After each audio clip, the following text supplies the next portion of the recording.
Ladies and gentlemen, we'll call to order the June 21st, 2023 meeting of the Council of City of Springdale. I would ask that you rise for the pledge and remain standing for the invocation.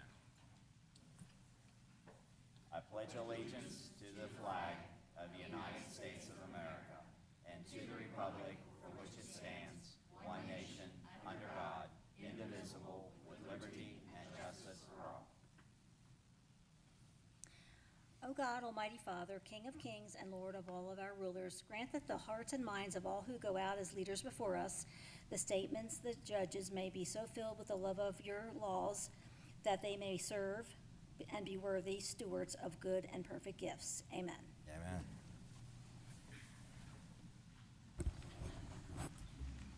All right, Ms. McNear, you do roll call. Mr. Anderson? Present. Mrs. Gantes? Here. Mr. Hawkins? Present. Mr. Jacobs? Present. Mr. Ramirez? Present. Mrs. Sullivan Weiscup? Present. Mr. Vanover? Present. Council, first item we have this evening are the minutes from our June 7th meeting. Are there any additions or corrections? If not, I'll entertain a motion. Move to adopt. Second. Motion second, discussion.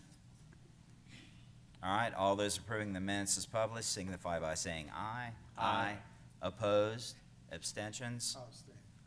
One abstention. The minutes are approved with 6 affirmative votes. At this point, we'll move into committee official reports, and as always, lead off batter is Mr. Coleman, Civil Service Commission. Thank you, Mr. President. Council, good evening. I walked in this evening and I saw all of these fine gentlemen dressed in blue, and I said, wow, I've never had this kind of audience before. So welcome and happy to be here. To start my report off here, I just want to indicate that Mr. Andrew House completed his background process and began employment on June 12th, and that was in the building inspector position. Also, I wanted to acknowledge that Mr. Gus Andy Teague began employment on May 30th, as well as Mr. Tyler Noel, who began employment on June 12th, and those are new patrol officer hiring positions. We also reported that Sergeant Michael Schultz was selected for promotion to lieutenant in order to keep that process going.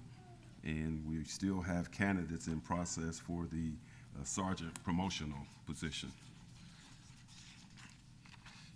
Still along that same line, in the Public Works Department, Mr. Stephen Diacont was selected from the Parks Maintenance Worker position to go to the Fleet Mechanic position. So, no, just the opposite. The Fleet Mechanic position is still open, and Mr. Diacom came from the Parks, went to the Parks Maintenance, thereby making that position vacant. So there's been a lot of transitioning, a lot of movement within. The good news is we're able to find candidates within in order to create promotional opportunities. Within the additional patrol officer hiring process, there were 3 candidates selected, and unfortunately, one of the individuals had to be removed following the background, thereby creating a vacancy there, along with a resignation. So we actually ended up with 2 vacancies there. What we're going to do going forward is first establishing a new timeline, but we're also going to keep the vacancies open and fill them as needed, which should give us a better pool and a more ready pool as we continue to experience turnover in those positions. I think that's all that I have for this evening. Yeah. That's all that I have. Any questions? Mayor Webster. Mr. Coleman, I'll give you an explanation as to why the crowd's here. You know, we have the crowds like this on 3 occasions. If we're going to put sidewalks in somebody's front yard, or if we're going to raise taxes on the community, or we're going to pass something to honor one of the people in the police department. That happens to be the latter tonight, and that's why you have all these people here. Oh, okay. I had to think twice and make sure I hadn't done anything that would warrant this. Yeah.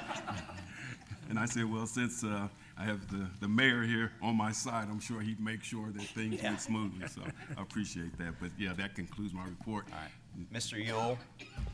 Thank you, Mr. President. And just for a point of clarification, Stephen Diacont is currently our fleet mechanic with Public Works. He's actually moving over to Parks as a maintenance worker.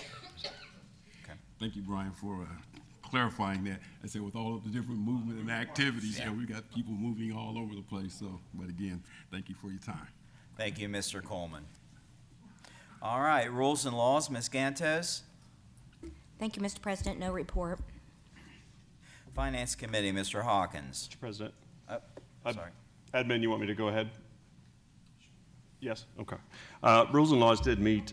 We had an application from a company called Vance Outdoors. They operate basically what was described as like a Cabela's type facility in Lebanon, and Columbus, I believe, is one of their other locations here in Ohio. They want to locate the Big Lots up at Casanelli Square, a new location, and in doing so, they found that the city has a licensing requirement for vendors that sell firearms, and that licensing requirement has been in the ordinance since 1983. I think it was updated in 1989, and during the committee meeting, we found it was largely in cobwebs and just not being utilized. We had vendors in the city that might be selling firearms that had not gone through the licensing process. So administration moved to update some of the language for that licensing section that was distributed by email to members of council. The goal for the updating was to clean up some of the language. It was kind of a cumbersome licensing requirement, and it presented some difficulties for Vance Outdoors to secure a lease and therefore locate in the city. So at the meeting, we discussed basically two options: the idea of cleaning up that language, making it less cumbersome, or completely revoking the language. Administration had presented quite a few examples of other communities that didn't have such a licensing requirement on their books. And at that point in the meeting, we had stuck with the cleaned up language that we were going to present tonight to council for that updated licensing procedure. I was informed by administration previous to this meeting that at this point, based on some of that vendor feedback, the idea now is to possibly revoke that language completely. But that would obviously have to be brought before council. And unless there's any other details administration needs me to present, I think that's about it.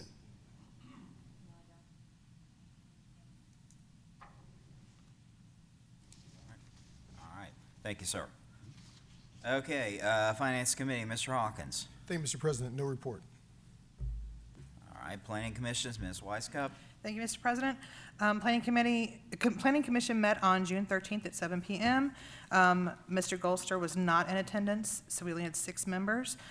We had 2 things. We had Overbeck Auto at 11452 Springfield Pike. It's been lots of different car fixing places. When I was growing up, it was Goodyear, and then it's been French's most recently, and now it's Overbeck Auto. And it was voted 6-0 to let them go in. It was a conditional use for the corridor. And then the second thing we had is a Wawa, and this is a store development plan. And if you're not familiar with Wawa, it's like a gas station convenience store. There's gonna be 10 pumps. And evidently their food is amazing inside there. That's gonna go at 370 Glen Springs Drive. This one's gonna be where Beef O'Brady's and DJ's Club, and then a strip of city land. That's where it's gonna be, right there on the corner. And that was voted through 6-0. And unless you have anything else to add, Mr. We Myers? will finally lose our Chi-Chi's building. We will lose the Chi-Chi's building. So very sorry, the Chi-Chi's building will go, as well as the Perkins building. Thank you. Mr. Anderson. Thank you, Mr. President. One question on the Wawa. It was just in the news recently that Coleraine Township was also, their planning was reviewing a Wawa application. Did they give you any indication of how many sites they're planning to open up in the area? Because it seems like this isn't in competition with that one, this is in addition to. Right. Yeah, they actually said that they were opening up this area.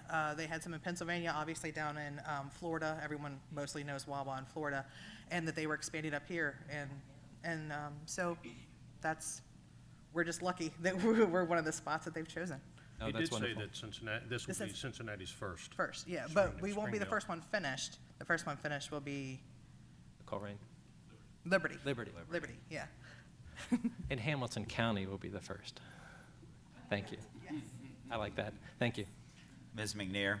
Thank you, Mr. President. I grew up on the East Coast, and let me just tell you that Wawa is a dream come true for me. They are wonderful. When you said that they're a gas station, convenience store, it's blasphemy to call it that. They are. It may be so, but that is not the description I would give it, and I can't wait till they're open. Thank you.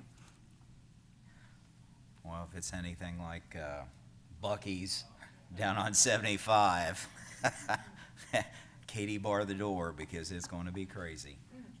All right, Board of Zoning Appeals, Ms. Gantes. Am I on? Thank you, Mr. President. Board of Zoning Appeals met on May 23rd.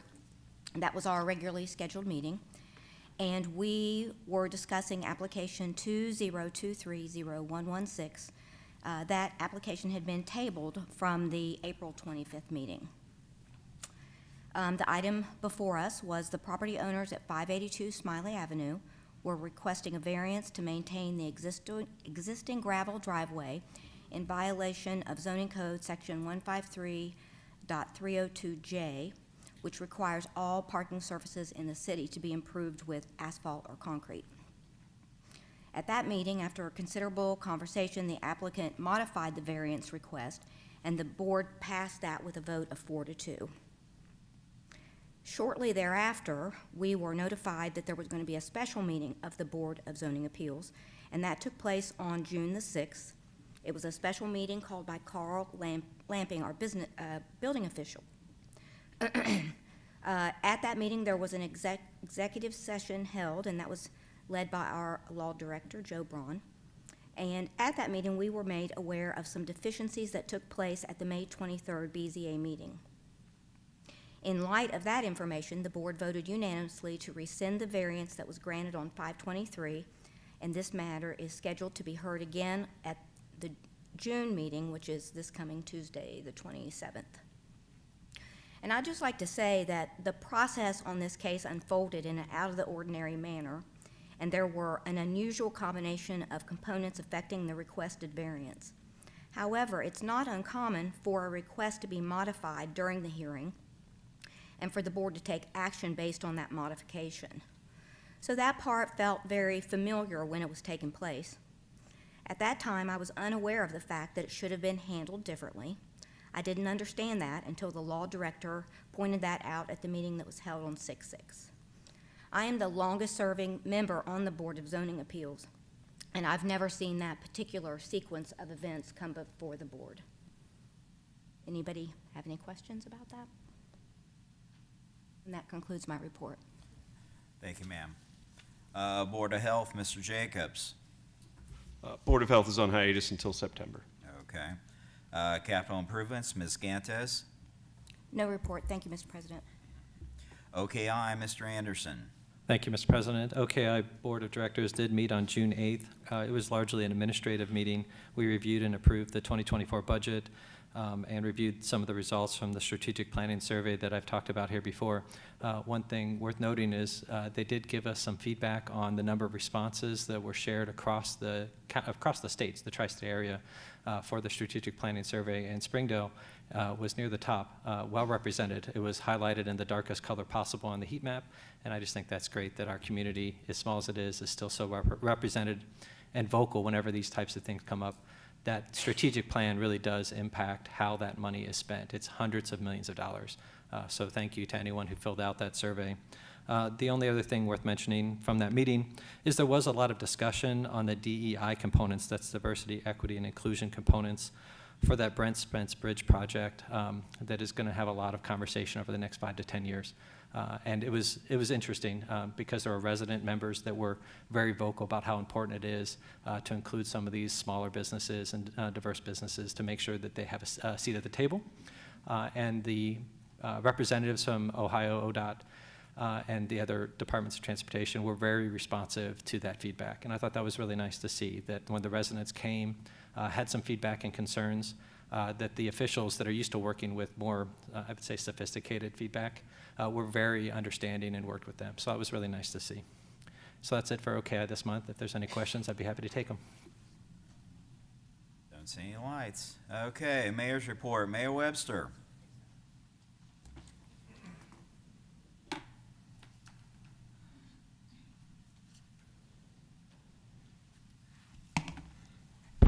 This on? I have a couple of proclamations I want to issue here this evening. First is if Charlie Wilson would step forward here. This was for the Park and Recreation. Whereas parks and recreation programs are an integral part of communities throughout this country, including the city of Springdale, and whereas our parks and recreations are vitally important to establishing and maintaining the quality of life in our communities, ensuring the health of all of our citizens, and contributing to the economic and environmental well-being of the community and region. And whereas park and recreation programs build healthy, active communities that aid in the prevention of chronic disease, provide therapeutic recreation services who are there for the mentally and physically disabled, and also improve the mental and emotional health of all citizens. And whereas park and recreation programs increase the community's economic prosperity through increased property values, expansion of the local tax base, increased tourism, and the attraction and retention of businesses and crime reduction. Did you write this, Charlie? Whereas park and recreation areas are fundamental to the environmental well-being of our community, and whereas parks and natural recreation areas improve water quality, protect groundwater, prevent flooding, improve the quality of the air we breathe, provide vegetation buffers to develop it, and produce habitat for wildlife. And whereas our park and natural recreation areas ensure the ecological beauty of our community and provide a place for children and adults to connect with nature and to recreate outdoors. And whereas the U.S. House of Representatives has designated July as Park and Recreation Month, and whereas the City of Springdale recognizes the benefits derived from parks and recreation resources, I, Doral H. Webster, hereby, as Mayor of the City of Springdale, hereby proclaim July 2023 as Park and Recreation Month in the City of Springdale and command its observance to our citizens. Mr. Wilson.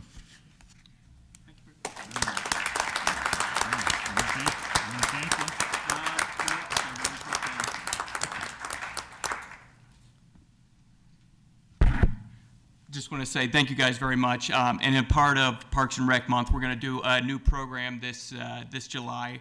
It's called Yappy Hour. So it's to bring the community together. We're going to have mocktails. Bring your furry four-legged friends. It'll be at 6 p.m. on July 4th. They'll do dog portraits, and it's a chance for the community to come out and meet one another. All right? Thank you. Thanks, Charlie. That's a cute idea. Okay, Chief Wells, would you please come forward?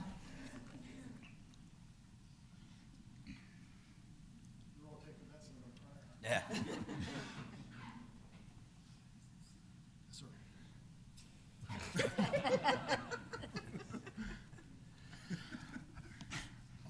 Whereas upon the retirement of Police Chief Tom Wells, who has served in the City of Springdale for a total of 33 years, always maintaining the honor and integrity of his profession, and whereas Chief Wells holds a Bachelor's of Science degree in Cincinnati Justice from the University of Cincinnati, and over his career has actively pursued training and education in highly regarded law enforcement leadership programs, including the Police Executive Leadership College in 2001 and a Certified Law Enforcement Executive Program in 2005.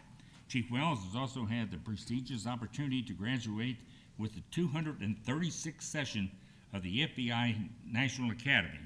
And whereas Chief Wells began working in the City of Springdale in 1990 as a police officer, with his very first badge number being number 23. During his tenure with the Springdale Police Department, he was promoted through the ranks, assuming the role of sergeant in '98, lieutenant in '99, captain in 2011, and chief in February of 2020. And whereas Chief Wells' years with service are defined by exemplary commitment to his profession, observed early in his career when recognized with a life-saving accommodation in 1991. Recognition continued from both the city and the citizens he served with acknowledgement of his dedication and his performance carried out with the utmost professionalism and with the best interests of the Springdale community at the forefront. And whereas Chief Wells was a recipient of awards that highlight his career contributions, including the Springdale Police Department Initiative Award, a recognition received by a vote of peers, the Springdale Police Team Work Award, the Springdale Police Sprint Award, and the Springdale Appreciation and Achievement Award presented by the Hamilton County Police Association. And whereas Chief Wells acknowledged the importance of continuing to host the Law Enforcement Expo, the Springdale tradition that began in the 1970s as a multi-agency cooperative, and whereas Chief Wells led and supported the Springdale Police Department through good times as well as very difficult times, including the worldwide health pandemic and the loss of Springdale Police Officer Kaya Grant, whose end of watch ended on Saturday, March 21st, 2020.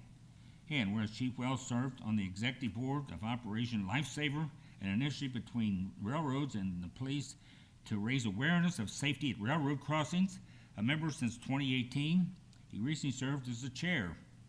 His personal interest and passion for trains led to coordination of a mock train wreck, which provided city personnel with a complex and notable training scenario. And whereas Chief Wells served regularly as a founding member of the Hamilton County Police Association's Honor Guard, as secretary, treasurer, and vice president of the Hamilton County Association of Police Chiefs, and as the police chief's representative in the Tri-County Peer Support, has served nationally as a member of the FBI National Academy Executive Board, and has participated as an active member, speaker, and trainer for many other professional organizations. And whereas we want to express our sincere appreciation to Chief Wells for his loyalty to the city of Springdale over the past 33 years, and wish him much happiness as he begins a new chapter in his life. Now therefore, I, Doyle H. Webster, Mayor of the City of Springdale, do hereby proclaim June 21st, 2023 as Chief Thomas Wells Day in the City of Springdale, and urge all members of our community to join in recognizing this significant accomplishment. Chief Wells.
Mr. Mayor, Mr. President, members of council, and city administration, and esteemed friends and colleagues that are here tonight. I kind of joke with Jeff here. This is the last time I'm going to say that. He teases me about the last time stuff. But seriously, I just wanted to say thank you so much for the tremendous opportunity to work for this city. 33 and a half years has gone by in a blink, but what hasn't been lost on that is how supportive, excuse me, this government entity has been throughout the years. Whether I was a police officer all the way to being chief, I've never felt more supported as a police officer, no matter whether times were good or bad for our profession. The support for our police department was always there, so I want to thank you from the bottom of my heart for that. And as much as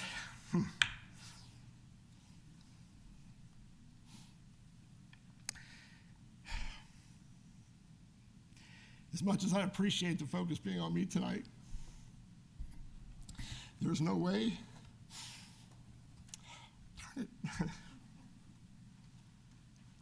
that I could have had the success I had without the people that I work with.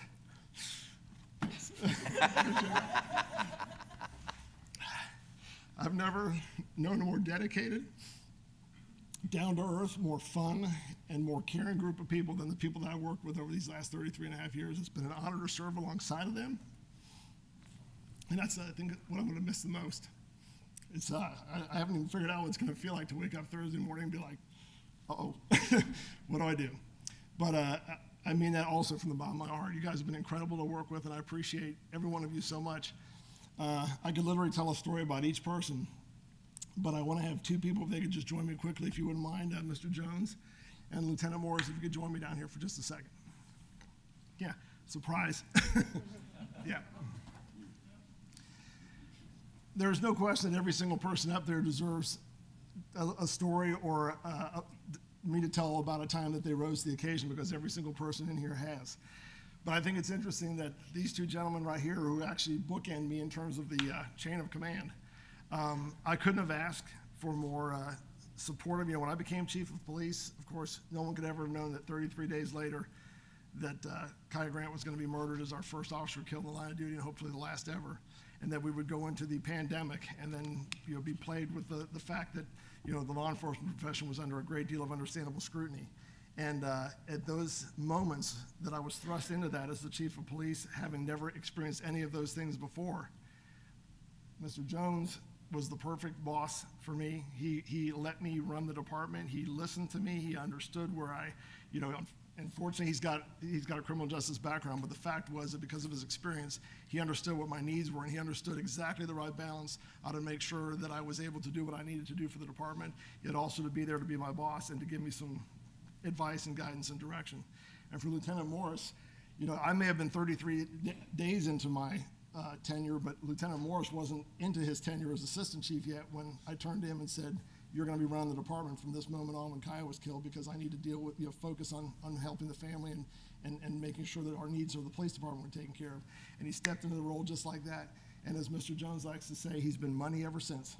So I want to thank these two gentlemen from the bottom of my heart for being exactly what we need to run the police department on a day-to-day basis. And I know that when, you know, whether I'm there or not, that Dale and everybody else, but Dale's got everything in hand, and to Mr. Jones for being there and being the perfect person to be my boss during a time that was extremely difficult. And of course, I'd be totally remiss if I didn't recognize my family, my wife Laura, my daughter Maya, and Mark, you're even part of our family, and Mark Bruce from Sharonville. If it wasn't for people like that in my life, I couldn't be who I am, and I wouldn't have made it through these last 3 years. So again, I thank you so much. Appreciate the time, and God bless you.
Yeah, right.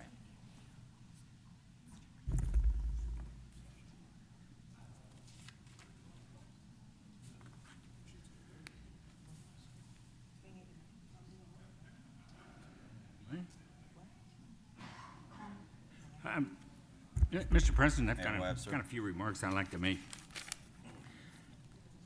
Primarily about the council meetings over the last several months. I've had 3 people, and it's not people talking, Jeff, these are 3 legitimate people, have said to me, what do these people want to come down to the Lilla Council? What do they want? And I'll tell you exactly what I tell them. Now, you're not going to like it, and unfortunately, your group isn't here tonight, they wouldn't like it either. But here's exactly what I tell them. This is a bunch of minions orchestrated by the puppet master, Mr. Jeffrey Anderson. That's what we've got here, week after week after week. People coming up here screaming at city council, screaming at the mayor, calling the mayor names. It's all orchestrated by the puppet master.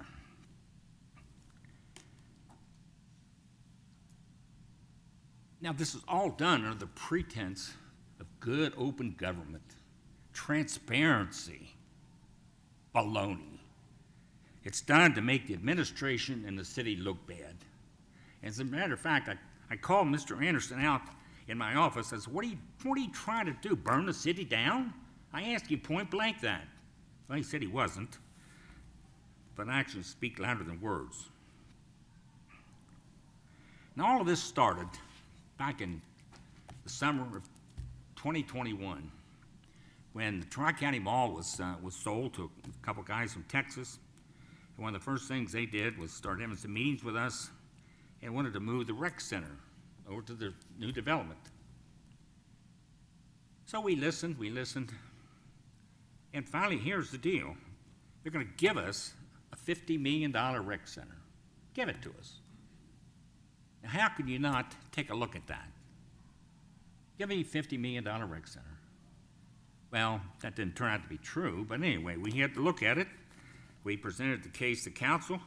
Council adopted a memorandum of understanding. I think it was December 22nd, 21. Gave us 6 months to do our due diligence. Decide whether we wanted to move or not move.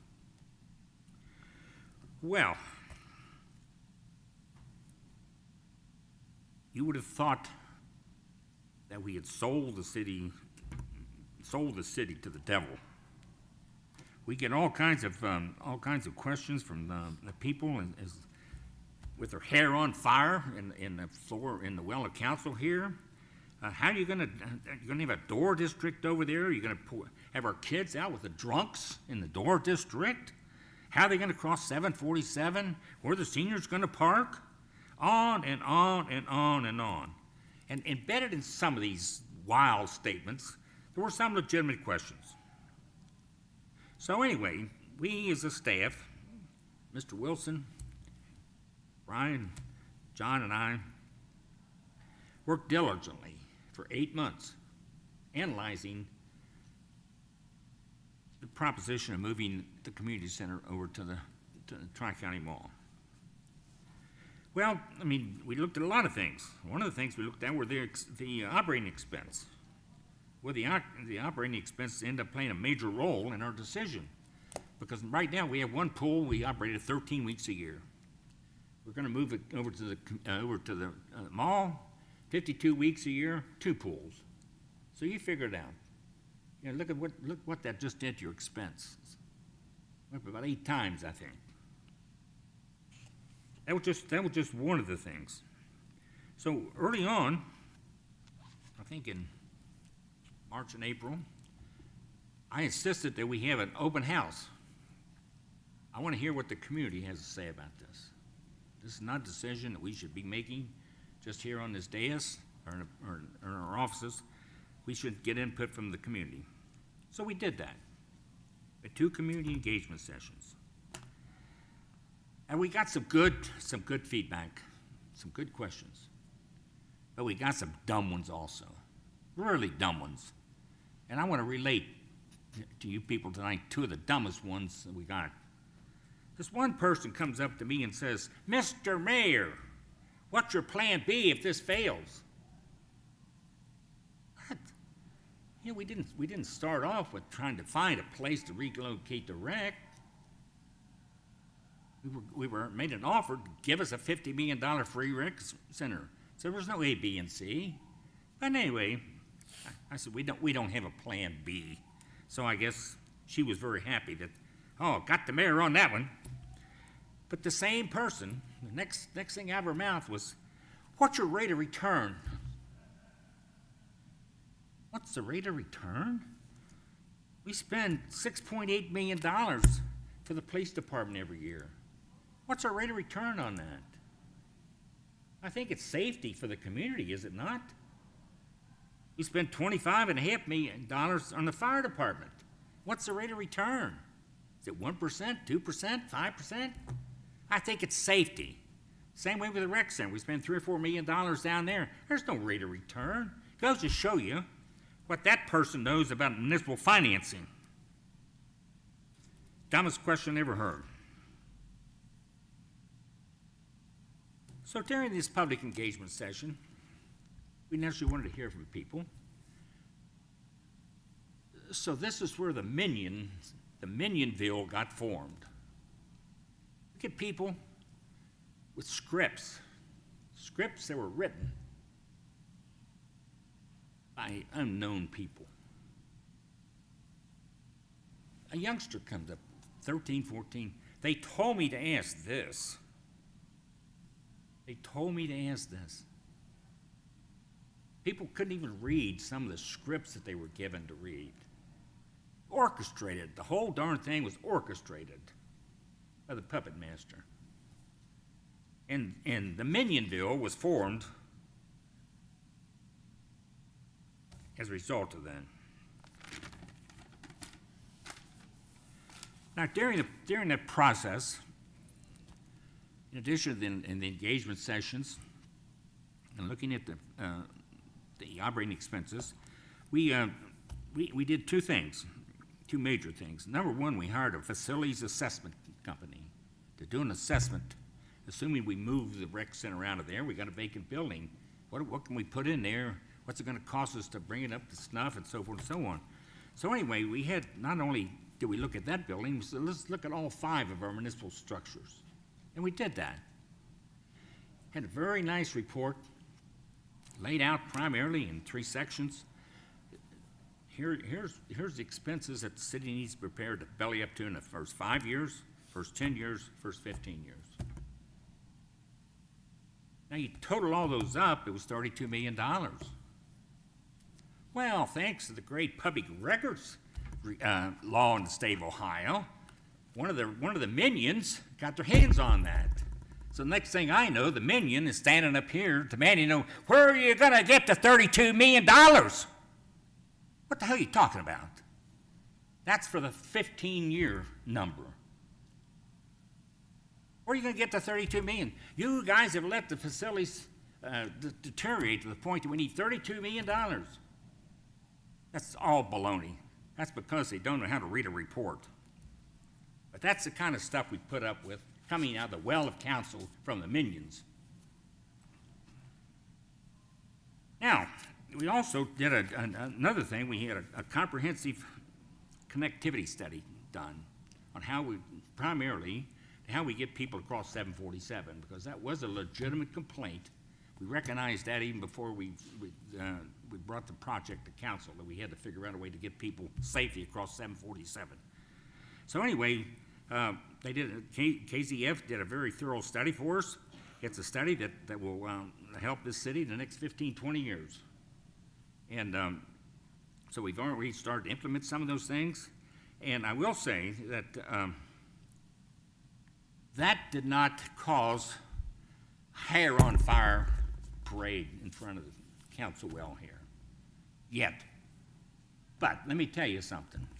I already see the inkling, because what we had in the report was how we're going to get across major thoroughfares and so forth. And one of the major thoroughfares is the Northern Boulevard. Well, you all know we have a major reconstruction project going on Northern Boulevard. Well, we started that project and engineered that project before KZF even came to town to do the work for us. So I think it would have been derelict. We would have been derelict of our duties just to go ahead and build it as it was engineered 2 years ago and forget about the KZF aspect of it. So we asked the engineers to go back and pull that in, which they did. Well, now we're getting all kinds of questions about the expenses for Northern Boulevard. Why did you re-engineer? What is this? How much for repairs? How much for this? How much for this? How much for that? This week we get a letter. Ms. McNear gets a letter, 7 or 8 questions, all related to Northern Boulevard. So it's just a matter of time until somebody's standing in the well of council here demanding to know why you increased the cost of Northland Boulevard. Why did you pull in these crossings? Why did you have a truck cross or no truck sign here? That's the kind of questions that we'll continue to get. Okay, with all this fuss, these two studies and everything else, at the end of the day, we, the administration, recommended to the city council that they not extend the MOU, to let it expire. So council had to take no action at all, so no action killed the project. And that's exactly what our recommendation was. We were not in favor of moving the community center. So you would have thought, stop and think about this, all of this time, all of this ranting and raving and screaming at the mic, the hair on fire presentations, the people would be happy about that. Wouldn't you think? Wouldn't you think they'd say, yay, thank you, government. Not me, I don't want the thanks, but thank you, city government, thank you, Springdale. You know what we heard? Crickets. Crickets. Not a single word from Minionville back there about not moving a rec center. I've heard from some of the council people. In fact, it's one of the most cherished comments. I'll remember this until the day I die. One council member said, Mr. Mayor, I knew you would do what's right for the city of Springdale. I've had dozens of people outside of here say to me, you did the right thing. I'm glad you guys aren't moving the rec center. I've yet to hear one person come up to me and say, you screwed up, you should have moved it. Not one person. So I think all in all, we did what we set out to do. We did our due diligence. We worked through all the noise and everything else. And we got the job done. Now, the next hair on fire episode dealt with the rec center fees.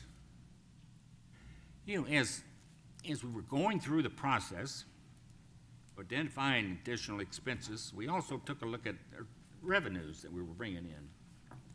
So we asked Mr. Wilson and his staff to canvass the neighborhoods, canvass the community, and that's wrong, the greater Cincinnati community, to see where we stood fee-wise. Well, not to my surprise, we were at the bottom. And I'll take personal responsibility for that, because over the years, I've really stressed that to the community center staff. Just keep the fees low. We don't want to price anybody out of the community center. So I'll take full responsibility for letting the fees get below where they should be. So, I said, okay, we got $32 million we got to come up with here, so maybe we better take a look at the fees. My instructions to Mr. Wilson and staff, okay, I don't want any single fee down there to be the highest in the area. None of them. I don't care what it is. How about the top third? That seems reasonable. And that's what Mr. Wilson's staff came up with.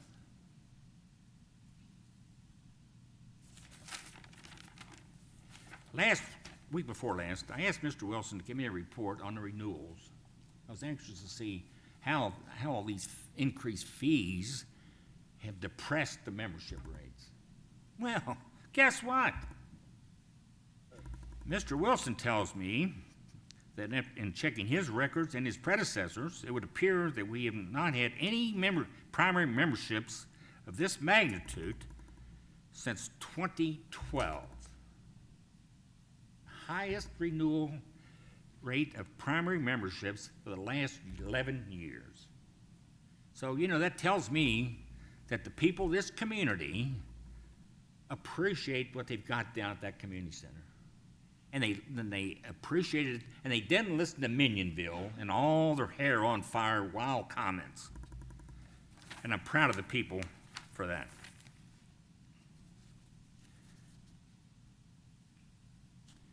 Okay, so now the next hair on fire episode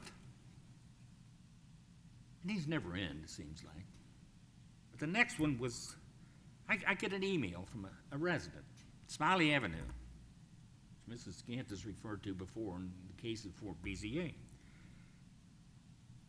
with pictures and complaints about overcrowding, parking all over in the grass, on the lot, multiple recreational vehicles on the gravel driveway, and she wanted to remain anonymous.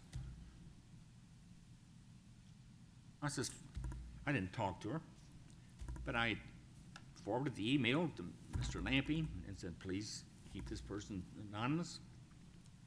And so they started looking into it and found out that the gravel driveway was put in without a variance. It wasn't violation. And so that's what kicked off the request for variance. Well, so I go to the BZA meeting, even though I was questioned, why did you go there? Why, as mayor, did you show up at the BZA meeting? Well, it wasn't my first rodeo. I've been to other BZA meetings. But anyway, Minionville got wind of this. We got somebody that's got to rub with the city. So we got to get out there and support them. So sure enough, we had a half a dozen. Well, it got, that meeting got tabled to the next meeting. I think it was May the 23rd. Then they show up. Minionville multiplied by about 3 times. There's about 15 or so minions at that meeting. And Mr. Anderson orchestrated a variance for these people, which was very masterful. I will say, very masterful. And board voted on it, even though it was a public hearing, advertised as such, but no opportunity for anybody to speak. I raised my hand to speak. No, we don't need, I got everything I need. So I went up after the meeting and said, Mr. Anderson, that was an unlawful meeting you just conducted here. You're a disgrace to this city. Well, the applicant and Mrs. One of the minions, Megan Chapman, said, why don't you just call Mr. Braun, Mr. Mayor? Well, I did. I would never have thought of that myself to do that. But since they suggested, I took them up on, well, much to my surprise, Mr. Lampy had already contacted. So he looked at it, and as Mrs. Gantis reported, the decision was overturned, and we're back to square one. And this lady will have to resubmit, and I'm sure, and I will be at the meeting when it comes back up, and I'm sure Minionville will be there too. And they probably will multiply 3 times again. So be it. But in that meeting, it was an absolute zoo. We had board members that were afraid to leave their seat with the crowd out there, with the way the audience reacted to the variance. But be that as it may, I was there on behalf of the resident. I wouldn't know the resident. They walked through that door. Some inference. Is that a friend of yours? Is that a friend of yours? No, I wouldn't know. I wouldn't know the person they walked through here.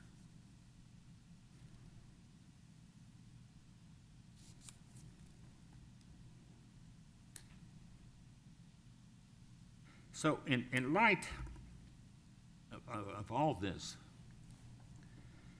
Mr. President, I would ask you to have council take another look at the rules and procedures, Chapter 30, I think it is, that you guys amended earlier this year to address the communications from the residents in writing, communications period, and the length of time.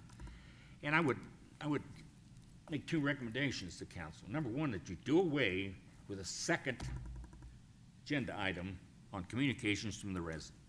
Nobody else has 2 of them. And that was added several years ago. I remember we used to have none. Then we had 1.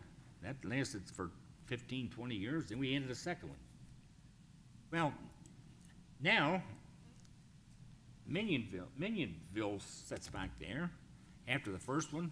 You hear all the discourse of council.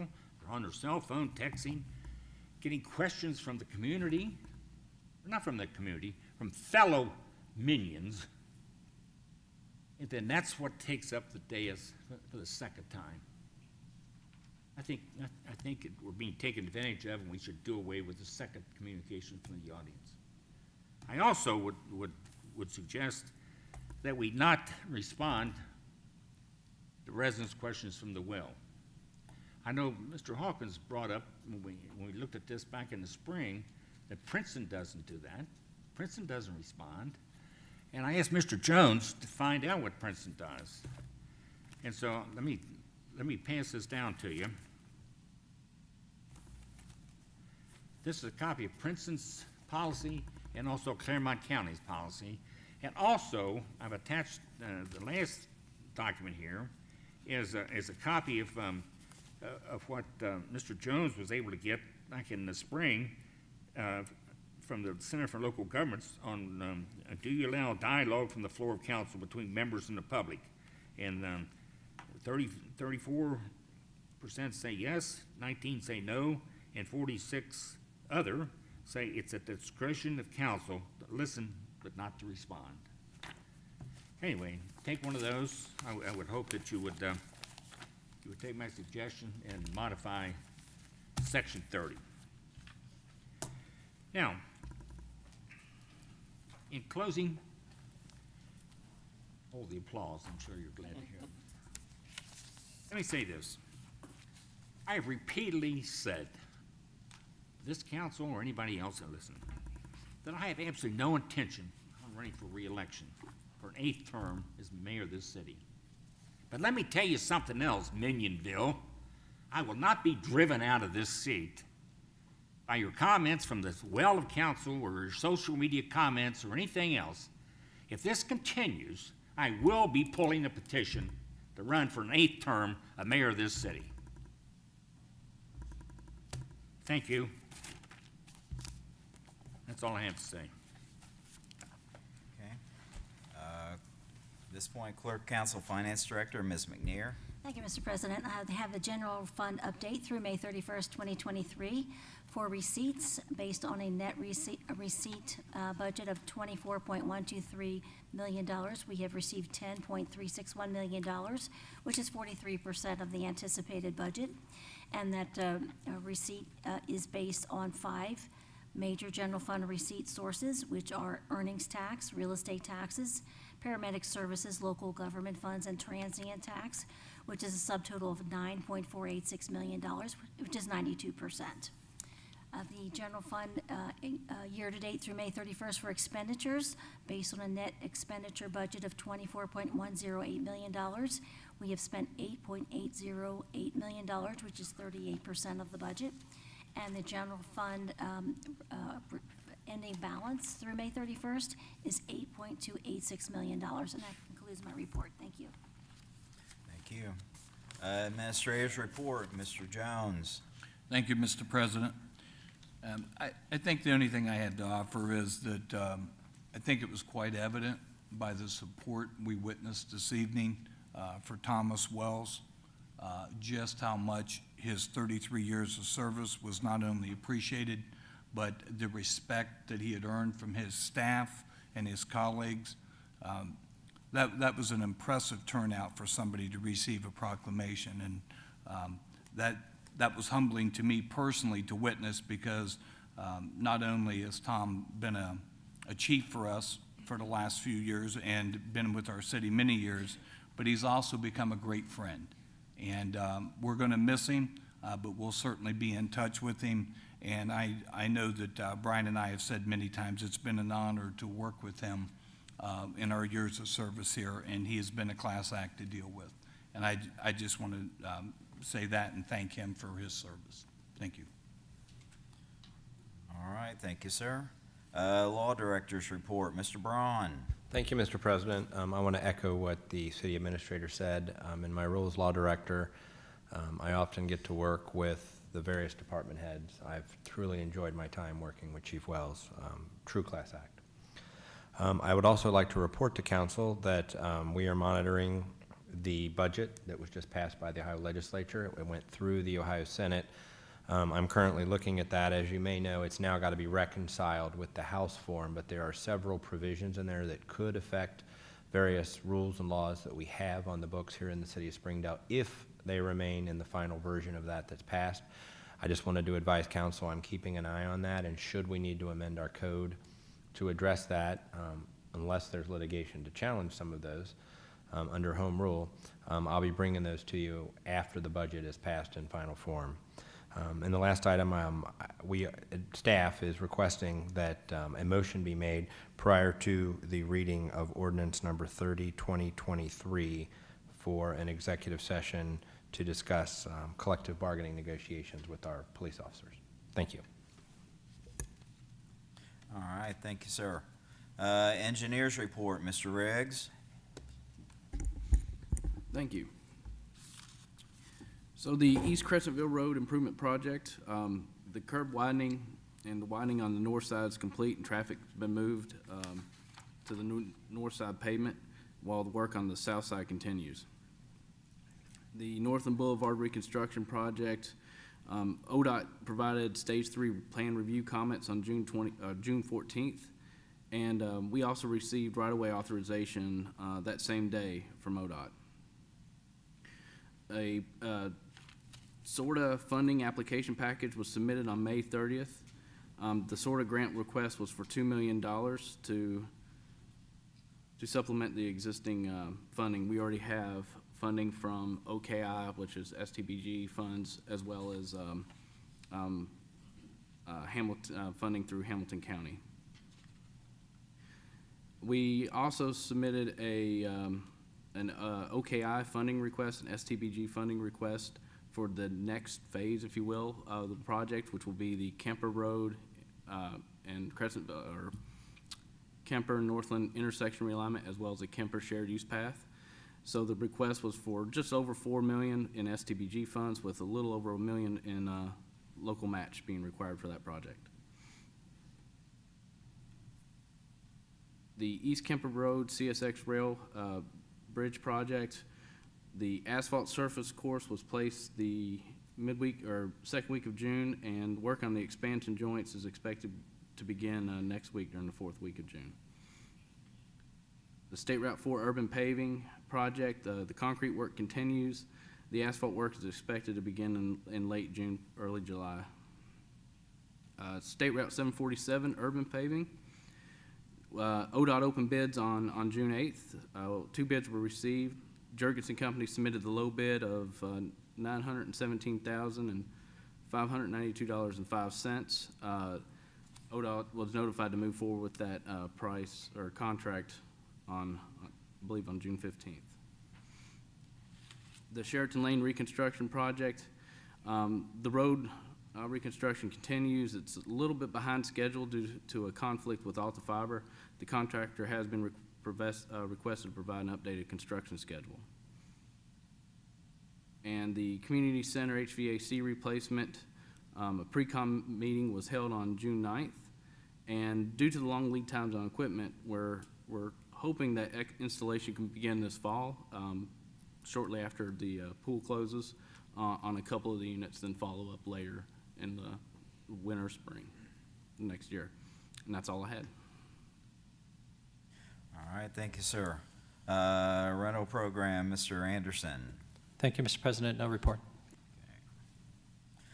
All right, communications. Ms. McNear, do we have any communications this evening? Nothing this evening, Mr. President. Thank you. Okay. All right, at this point, we'll open the floor for communications from the audience. Is there anybody in the audience like to address council?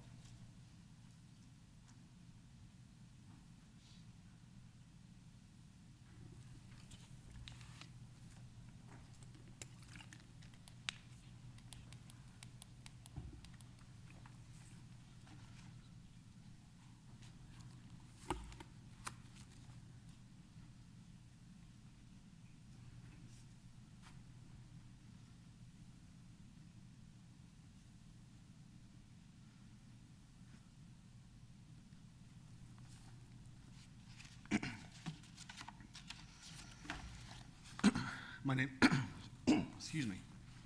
My name is Kevin Huff. I live on Elk Ridge Drive. I'm a resident of Springdale and a founding member of Minionville.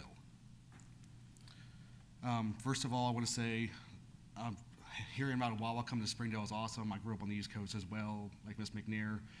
It's like Buc-ee's, just a lot smaller, but the food's great, the gas is cheap, it's nice. I want to say thank you, Mr. Mayor, for doing your job and protecting the city from a bad investment. You say no one thanks you, so I thank you for that. My questions tonight are, under what authority does Mr. Lamping call a special meeting of the BZA?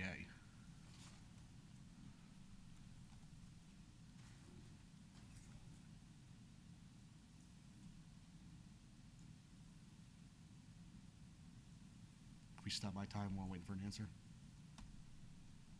No?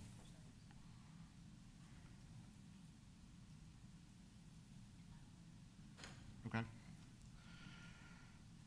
Under what authority did the BZA overturn the ruling?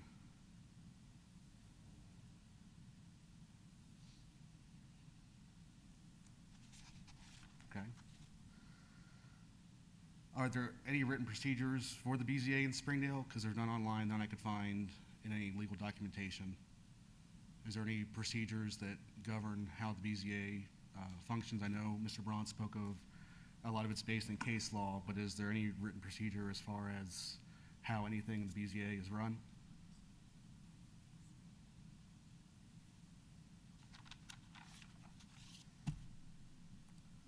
Am I wasting my time here? Am I wasting everyone's time here asking questions?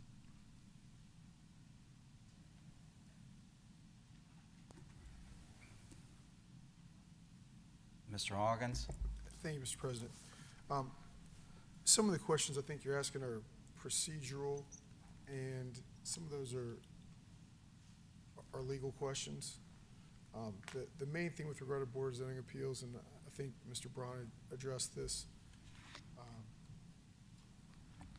can't recall if it was the meeting I was not present for that I watched, or if it was the last meeting in early or late May. But the Board of Zoning Appeals is a quasi-judicial function. It operates where, going to Duncan factors, which is from case law. It's a list of factors that the Board of Zoning Appeals is to consider with regard to every application that comes through when they're considering a variance. It doesn't mean that all of those factors have to be met, but they all should be considered. And then in consideration of all those factors, the BZA should make a decision that they think is appropriate based on that, whether or not a variance should be granted. A lot of it ends up in case law, because if a BZA decision is appealed, it gets appealed to Hamilton County Common Pleas Court. And so then what happens is, if someone appeals that, it goes to, for us, the First District Court of Appeals, and then that case law takes the place of a written statute. So what happens is, if the legislature doesn't clearly state something, then it's left to the judges to interpret what they think the law is. And then if it's the Court of Appeals or the Ohio Supreme Court, that becomes the guideline. So that becomes the next thing that folks have to go by. I can't tell you specifically with regard to the situation that we were talking about in terms of application. Some of that was through the course of the executive session. Some of that Ms. Gantos had referenced in terms of what took place there and why that situation was addressed how it was, or is being readdressed. But generally speaking, Board of Zoning Appeals is dictated by law. A lot of it is going to be case law, like Mr. Braun said, because the decisions that get made here, or Forest Park, or Evendale, what have you, they get appealed downtown, those get appealed to the Court of Appeals. And case law stands in the place of where there's no statute that's clear or where a judge is interpreting it. So that's the best way I can answer the question that you're asking. I couldn't give you any specifics, but that's what's going to happen for each situation BZA is going to go look at. They're going to go through those factors and make a decision. Okay, and I guess my question is, or these questions more just general. What rules dictate how the BZA operates? Not necessarily an individual variance or issue, but how do they, call a meeting to order? I know Robert's rules is part of it, I think, but it's a little different because the public hearings and such. But do we have anywhere that says, this is step 1, this is step 2, this is step 3? I think that's part of what played into this issue is the procedures weren't followed, and I'm just trying to find the procedures. I can't find anything that says what the procedures are for Springdale. It's available online for other cities, and there's a Hamilton County guidebook as far as how to handle this, but there's no, this is Springdale's procedure, how we handle the BZA meeting, or how we handle the different variances. That's what I'm asking about. Mr. Yule. Thank you, Mr. President. Just for the sake of council, there was a public records request filed by Mr. Huff last week that was responded to on Monday. You're asking the same questions, and there was sufficient documentation provided to you on Monday. I don't know if you had a time to review that yet or not. I did. It just gave the charter that these members will serve on the board. And that's what we've located thus far. So our staff has spent some time digging through paper files because if there's something that does exist, it's not electronic yet. So we have been digging through some paper files to see if there is something that exists. And I believe Mrs. Browder alluded to that we will continue to review to see whether or not we do have something in response to your request. So I asked because we took back a ruling based on procedure, but we have no procedures that we can have in hand to follow. So how do we take back a ruling on procedure if there's no procedure to follow?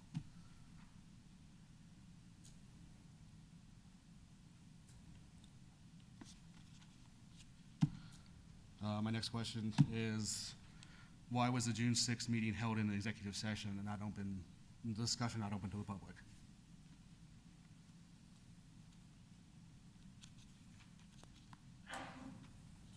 Mr. Anderson. Thank you, Mr. President. I just to answer that, if you review the minutes of that meeting, as part of a motion to executive session, and this is true for BZA as well as council, we state the reason as part of the motion that's permitted under Ohio law. I believe in that one, if I recall correctly, it was to consult with legal counsel. So the reason that it was in executive session is when a group or body, a government body would want to convene to have that discussion, the law allows us to do those in certain situations, and this was one of them. And that's what we did. I do want to add, though, you've asked several questions about BZA, and there have been comments about BZA. One thing I think that gets lost, you asked about procedures, and it's a fair question. Those types of, we have job aids, things like that help us. It's a difficult job, and I just want to make sure people understand that. The BZA group as a whole is largely made up of residents, just like you, that are asked to do a very difficult job of oftentimes reviewing and approving or declining a variance, right, a change or an exception to a law or rule, existing code. I think we get lost sometimes in those meetings, and people forget that those are real people up there that are just neighbors, and we might judge them too harshly for the work that they're trying to do. So in this case, we're following advice of law director, and we've, as a group, made a decision to do the things that are out in the public now. But I just want to say out loud, these are hardworking people. These are people who volunteer their time, and they don't get, there's some training that happens, but these aren't attorneys. These aren't professional BZA boards. These are residents, and I think that's a good thing. But we need to make some accommodations and allowances for that too. So I do think it's a difficult situation that we're in right now for this specific applicant, but it's still an active case, so I can't comment on it because we're still taking action on it. I don't think that'd be fair either to the applicant or the rest of the community that's also has a vested interest in it. So I appreciate that. I said at the last meeting that I hope people will give us time as a board to continue to work through that application as best we can. You're absolutely welcome to ask whatever questions you like during your time, but just understand you're asking very specific questions about something that's still in process. So some of the things where you're not hearing a response is because we're still working through it, and to be fair to those groups, we need to make sure that we're maintaining that process. So please understand these are our neighbors too that are on the board, and we should be respectful of that as well. Thank you. As Mr. Anderson stated, you are allowed to go into executive session per Ohio Administrative Code 3358:17-1 1-04.2, Section A, Paragraph 3. It says, conferences with a public body's attorney concerning pending or imminent court action by a division of Section 112.22 of the Revised Code. My next question is, what was the imminent or pending court action that prompted this meeting?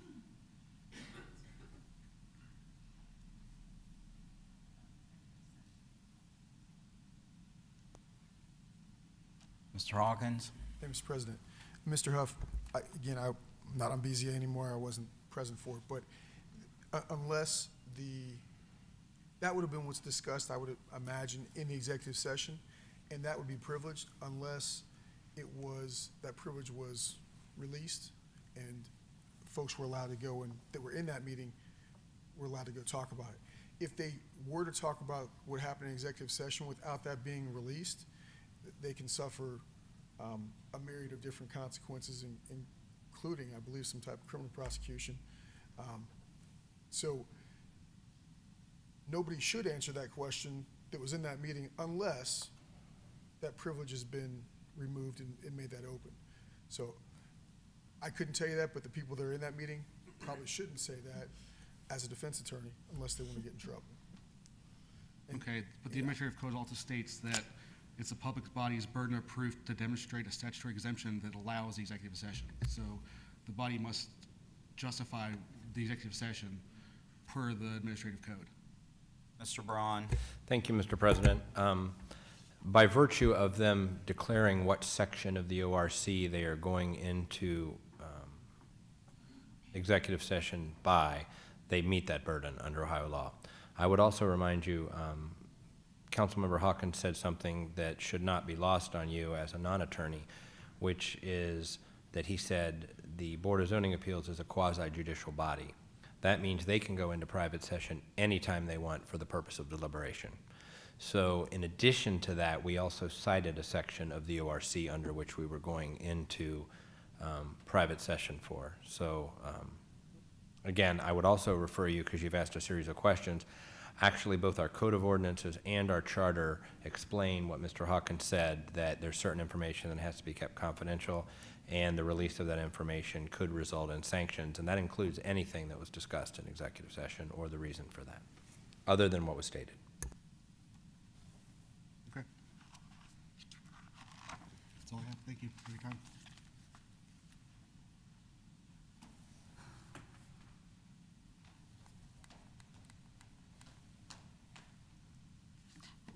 Give me a second. What the heck is today's date? I don't even know my address. Hold up.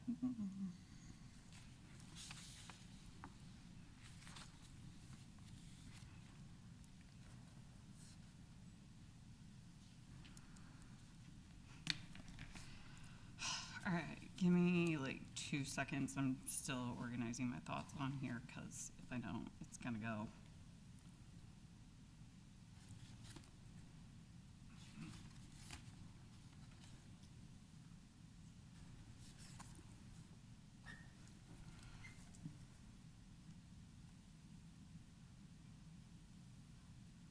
Alrighty.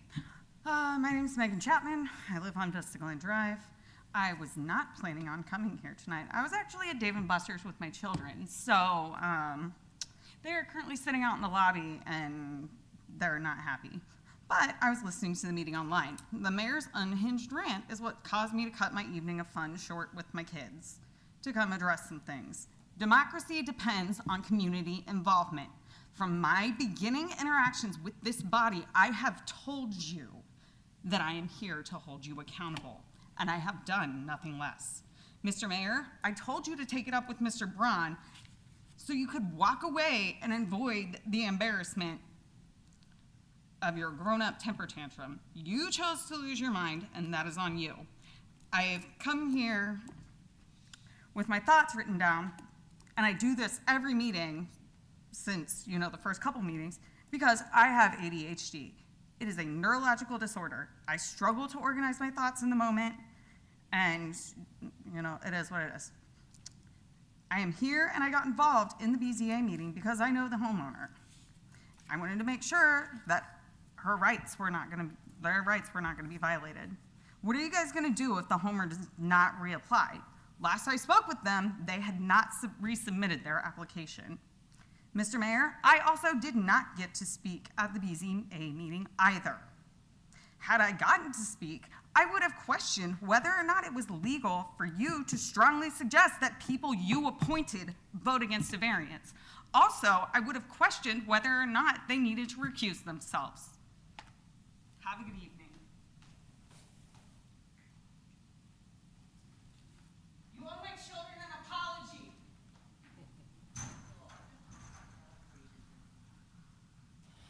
Still in communications from the audience. Second call. Third and final call, we'll close communications from the audience.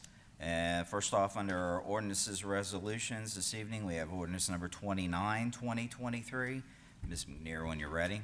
Ordinance number 29, 2023, an ordinance amending Chapter 117 of the Springdale Code of Ordinances governing firearm sales in the city of Springdale. Whereas the city of Springdale, the city has previously adopted Chapter 117 of the Springdale Code of Ordinances related to the sale of firearms in the city, and whereas the city seeks to streamline its licensing and update requirements governing firearm sales to better reflect more recent practices in light of regulations already imposed by the state and federal government, and whereas the proposed amendments to the regulations were reviewed and approved by the Rules and Laws Committee, which recommended their adoption. Now therefore be it ordained by the Council of the City of Springdale, Ohio, members elected thereto concurring. Section 1, Chapter 117 of the Springdale Code of Ordinances shall be amended in relevant part of it as provided in the attached Exhibit A, which is incorporated herein by reference. Section 2, that this council here refines and determines that all formal actions relative to the passage of this ordinance were taken in an open meeting of this council, and that all deliberations of this council and of its committees, if any, which resulted in formal action, were taken in meetings open to the public in full compliance with applicable legal requirements, including Section 121.22 of the Ohio Revised Code. Section 3, that this ordinance shall be effective from and after the earliest period allowed by law. All right, council, I've heard the reading of ordinance 29, 2023. This is a first reading. Is there any discussion this evening? Mr. Braun? Thank you, Mr. President. For the benefit of council, I know that Mr. Jacobs mentioned it when he was giving the report for rules and laws, but we also have an alternative ordinance to this prepared that we can circulate if it becomes a decision of council that rather than amending Chapter 117, they would seek to revoke it. I know both members of the Rules and Laws Committee had said that both options were something they were considering. And I believe Mr. Yule has some additional information why council may want to consider replacing the existing 2023 with an alternative version. Mr. Yule? Thank you, Mr. President. As we continue to look to modify our code to find other examples of how we could do this better, we came up empty. A lot of cities don't have anything that requires what we're requiring. And to the contrary, the federal government and the Bureau of Alcohol, Tobacco, and Firearms has much stringent, much stricter regulations regarding transfers and sale of firearms. Part of the reason I think a lot of these cities don't have the ordinance or the code on the books is it's hard to keep up with because of all the updates and the changes that are made to the law. So when we had some discussion with the vendor and they had their legal counsel review some of our proposed changes, they were very appreciative of what we were trying to do to make sure that they could operate in a safe manner. However, because of the changes that take place with the classifications of firearms, it would be extremely difficult for us to keep up with our code. And the ATF, their guidelines structuring the federal firearms license is a much stricter code than what we could produce here. So after some internal discussion, we felt like we were just trying to chase our tail a little bit, and the ATF essentially is the regulatory body for the sale and transfer of firearms, and that this code as it sits should, make the recommendation for revocation so that the federal standards can be applied. Mr. Hawkins? Thank you, Mr. President. So for the administration, possibly Mr. Mayor, going back to 86, 89, when this was initially put in place, do we have more state and federal regulations now than we did back then? Trying to get to the rationale for why it was felt necessary back in the 80s to have this versus obviously we have a myriad of gun laws, safeguards, what have you. So is there been a change over the last 40 years? No, Mr. Hawkins, and I don't know why the thing was even put on the books. I never recall that being an issue, and evidently it has not been enforced. I mean, we've had a number of police chiefs. Our current police chief was even aware this was on the books. I mean, we've had Walmart. I hear they were never asked to get a license or anything. Dick's. That's the only two that come to mind.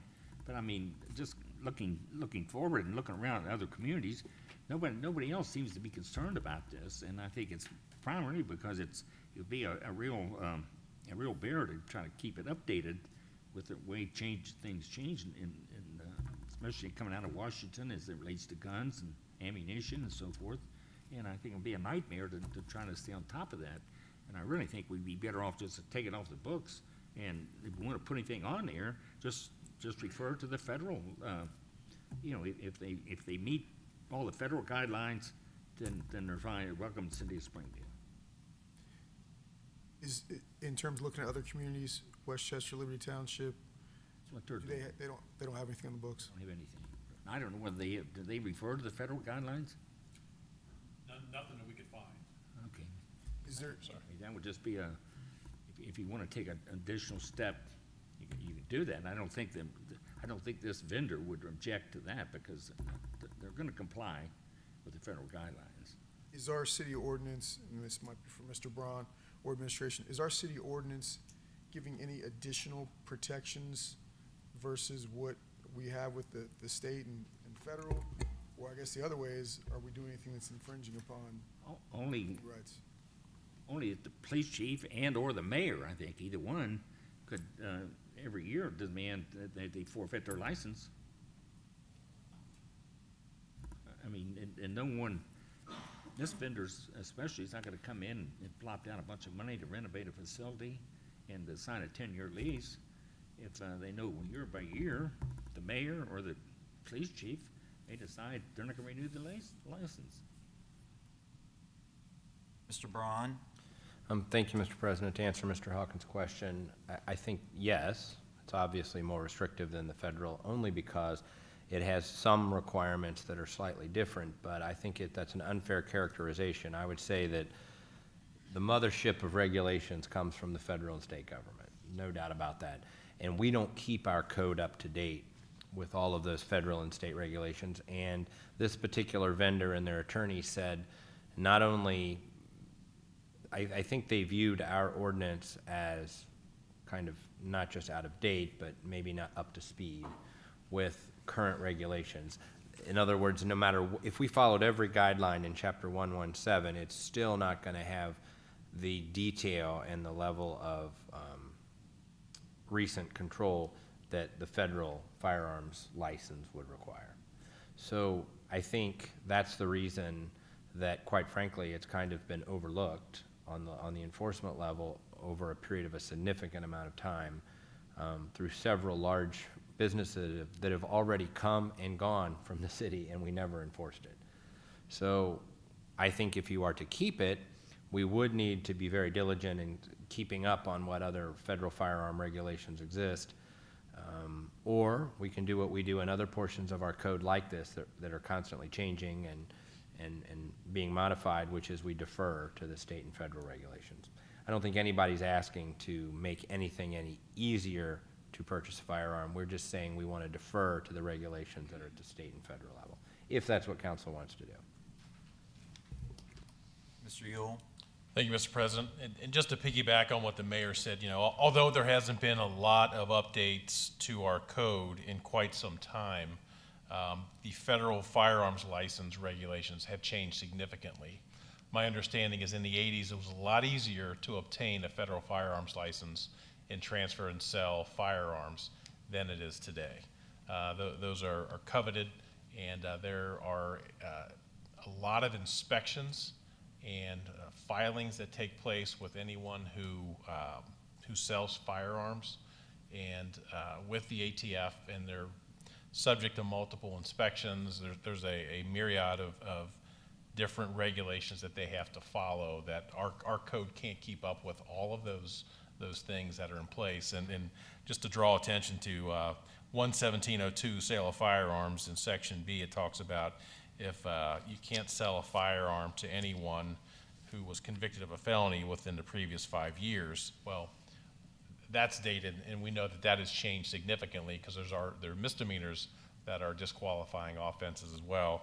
And in that same section, in Section A, it talks about the sale of firearms, and one of the strikeout proposals we had was, our code says unless the dealer personally is acquainted with the purchaser of firearms. So obviously the ATF would not be okay with that whatsoever. So just a couple points of reference on why I think we're kind of chasing our tail when we're even trying to make some of these amendments. The ATF is the regulatory body and has stringent control on the sale and purchase. Mr. Anderson? Thank you, Mr. President. I agree with a lot of what was said, especially around deferring to the FFL and the federal regulations. That made a lot of sense when we reviewed it. When I first saw that it seemed like on face loosening restrictions, I was surprised. But then when I read through it, it really felt like it was making it easier and more conformant with the federal rules that were more strict and definitely more detailed. The one question I have on it, you had mentioned, Mr. Yule, several times about federal transfer and sales. One of the things I did notice in the code that was proposed to be struck through was related to storage and separation for some of the components. And I just want to make sure, because I'm not familiar with the FFL requirements and the ATF requirements, that those requirements would still require ammunition to be locked in a separate cabinet or location from the firearm itself, and that the weapons are also secured. Those seem like to be two specific things that our code currently does require, which is a good thing.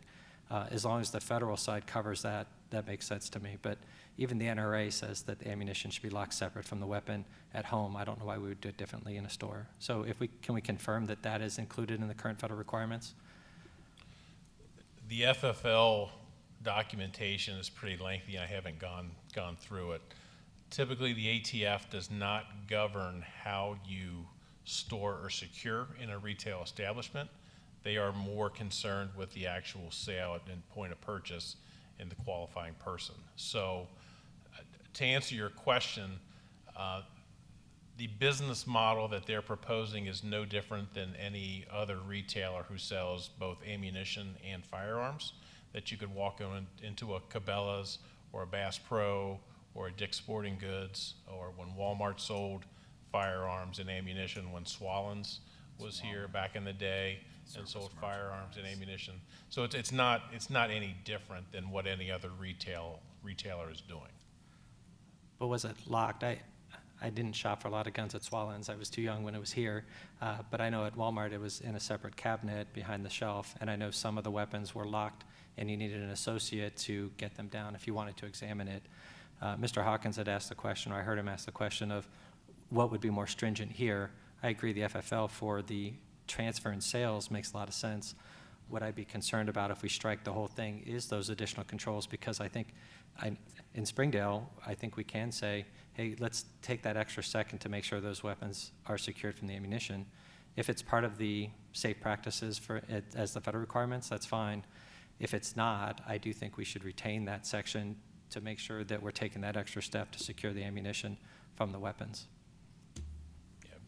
I don't know that's contained within the FFL regulations. So, and I would suspect it's probably not.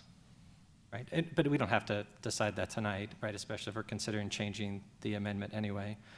I guess I'm asking, can we check on that before we decide whether or not we're going to repeal or just update? Yeah. I'm going to go out on a limb and say it's probably not, because other retailers have ammunition that's available on the shelf that they could take and go purchase at the point of sale, versus the firearms are always secured in a locked case or behind the counter, out of reach from the general public. So, Mr. Hawkins. Thank you, Mr. President. I was just going to say that, that it sounds like this hasn't been enforced in 40 years, thereabouts, and if we have something on the books, then we should use it. If we don't, then we shouldn't, and we should be consistent in that way.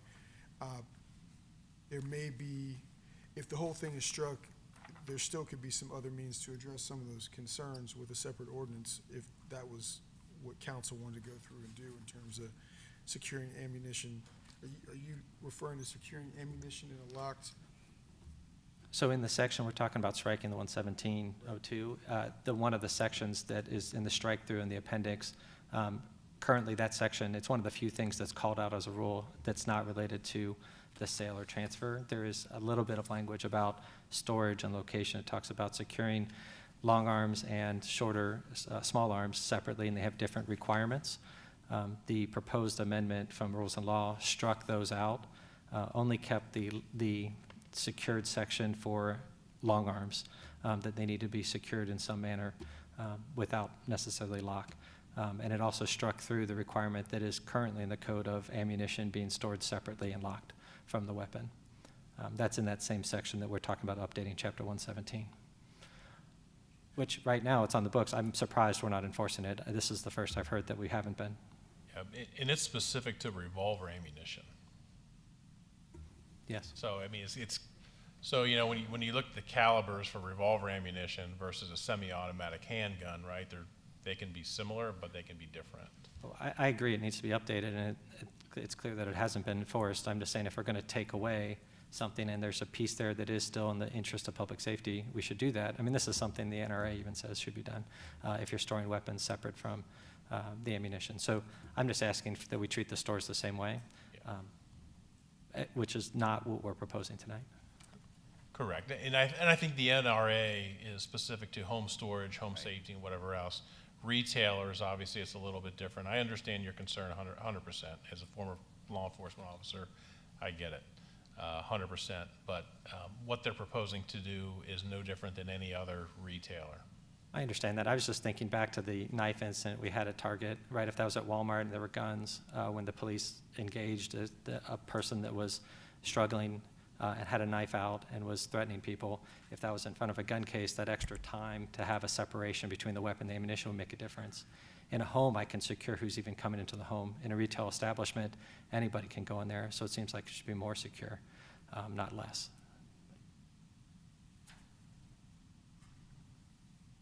Well, I can say I'm thinking back, and I can add a name to a former firearms sales service merchandise, sold firearms, and no establishment have I ever been in that, whether it be handguns, shotguns, long rifles, were just laying out in the open. A retailer would be foolish to do that because the theft issue, and I have a small picture of a friend that is involved in the retail stuff, that the paperwork on a lost firearm is just, you don't want to have it happen. And I've never seen firearms out for public to peruse. Just grab one and pick it up and work through it. It's always behind a counter. The ammunition is out on the floor on shelving and stuff. So that I think they just, for their own success, have to take that in consideration. And I'm sure there's, you know, there are insurers and liability issues that insurers are going to address, as well as OSHA and a whole other group of federal agencies that are going to have their fingers on the hot pulse scale, whatever you want to call it. So, and again, this is dealing with retail versus personal within home. So I personally, I think we're creating more layers of work, not to shortchange Mr. Braun and on a bonus check or something, but you're right. That's one of those areas that is so rapidly changing that we're better off, I feel, that we just strike and refer back to the federal firearms licensing regulations and stuff. I mean, they dictate everything. So, Mr. Ramirez? Thank you, Mr. President. Just a comment. We're looking at Vance Outdoors. They're in the firearms business. We are not. I would assume that they have a good handle on what it takes to market firearms, safety of firearms, how to display the firearms. So, just a comment. I think most likely they have a good handle on what they're doing. Thank you. Mr. Yule? Thank you, Mr. President. I would just like to echo what Mr. Ramirez said. We did have the ability to go out to their establishment in Lebanon. They run a very good business with very good security measures. We kind of got a behind-the-scenes tour as well, and we were very comforted in the procedures that they have in place and their ability to choose to sell or not to sell based off of some other indicators that may present themselves to a potential salesman. So it was very reassuring when we visited, and the process and the store layout would be very similar to what they're proposing here. Mr. Hawkins? Thank you, Mr. President. And with regard to, has there been any conversation with our law enforcement or the chief specifically with regard to, and what's their input? Yes, we had several discussions with Chief Wells, and he is in favor of them. They do have a law enforcement branch, Vance's Law Enforcement. They sell to a bunch of different law enforcement agencies. When I was with Springfield Township, we purchased a lot of our ammunition and firearms through Vance's. They're an extremely reputable company, extremely professional. The police department had absolutely no objections and was very excited to hear that they were considering our city for a retail location. Did our law enforcement or chief confer with regard to the ordinance and the idea of doing away with it, amending it, particularly with it be the chief and the mayor would have the ability to act on it? Did chief have any input with regard to the ordinance? So when we reviewed this and talked about the inspection and licensing procedure, this was all very new. It was clearly it wasn't anything that was enforced or put out there when Dick's was in town and Walmart and Swallens and Service Merchandise. So he knew nothing about this whole process. It was very new for him as well when we talked about, hey, what's the license procedure? He's I'm not sure what you're talking about. So, but when we talked about this, he doesn't have a feeling that this is gonna repealing this was gonna hurt us by any stretch of the imagination. Mr. Anderson? Thank you. I just wanted to make a comment about in regards to the Vance, and they have a good process. I have no doubt that Vance, these larger retailers like Walmart or Swallens or whoever else has those procedures, it's in their best interest. What we're talking about tonight is removing the city's ability to do licensing and review for operators that may not have those same controls, scale, or size. Right, so I understand, I don't doubt that Vance has procedures and they have a law enforcement branch and a good relationship and an FFL. The question really before us is if we want to have an opportunity to review that before we would bring that business into Springdale, right? And having a licensing with some requirements in addition to FFL give us that ability as a community to decide, hey, you are a good operator, it makes sense, like Vance, it sounds like that would be a good fit. But that without that ordinance on the book with some of those requirements, then another operator that you might not have that same confidence in, we wouldn't have any ability to go after them. It's no different than what we just had to add, in my mind, for like nuisance properties. We had to give an opportunity for the city to be able to come back and enforce our laws. That's why I'm saying, I just wanted us to think about, does it make sense to remove 117 altogether? I do like the update to refer most of it to the FFL for transfer and sales because it's well covered there. What I'm saying is maybe we should keep a section about storage and maintenance so we have an opportunity, or even licensing, to decide if that operator does meet the standards that you've talked about.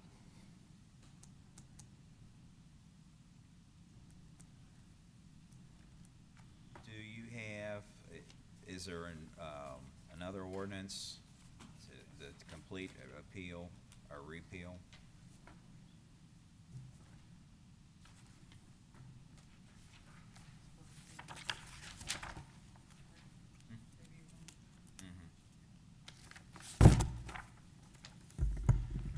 Mr. Anderson, I think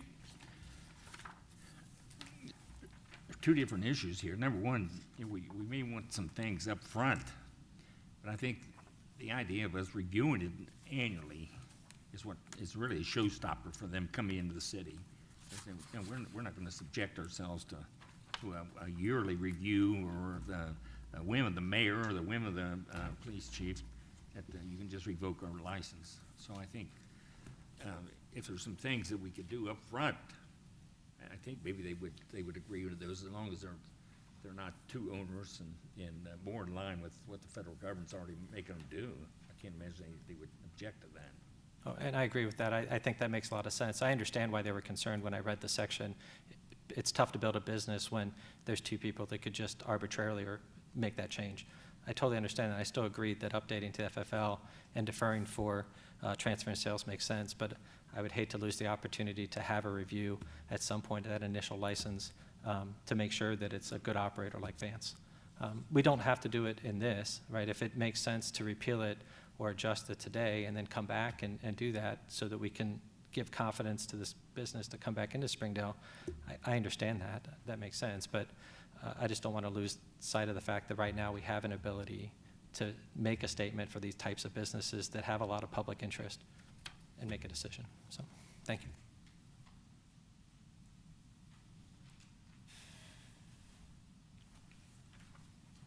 All right, council, your thoughts? Do we want to add this to have it read? It would be a first reading irregardless. And proceed. Mr. Braun? Thank you, Mr. President. I think the two procedural options are you can proceed with the version that's in the packet, or you can entertain a motion to replace what was in the packet with the version we circulated. It really comes down to what council wants to do.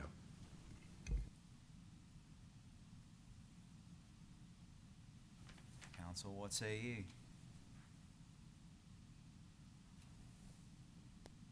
Mr. Hawkins? Thank you, Mr. President. Yeah, some of this I think is still being digested, and there's some talk about what some of the other federal guidelines are. I was going to ask if the other version before we got it was going to be added to the July meeting for review. I don't have an issue if there's a motion to add this ordinance, proposed ordinance revoking Chapter 117 to the agenda. I don't know that I would replace Ordinance 30, 2023 at this point, but if somebody felt, or 29, I'm sorry, felt compelled to have that on the agenda for a first reading, and so they both come back before us in July to allow some more time to think about and review some things, I don't have any issue with that, or bringing the ordinance to revoke Chapter 117 for a first reading in July. But I think at a minimum, I'd like to see the one to revoke 117 to be available in July at a minimum.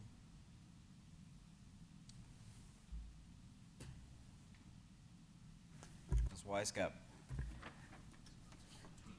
Do we need to have a decision immediately? Like, what is the time frame? Like, obviously, we want to get this taken care of, but I want to make sure that we're making the correct choice for what we're doing here. This is a first reading right now on the 2023. My question is, if we accept this one and it gets read next month, is that going to push it back too far since we're in summer?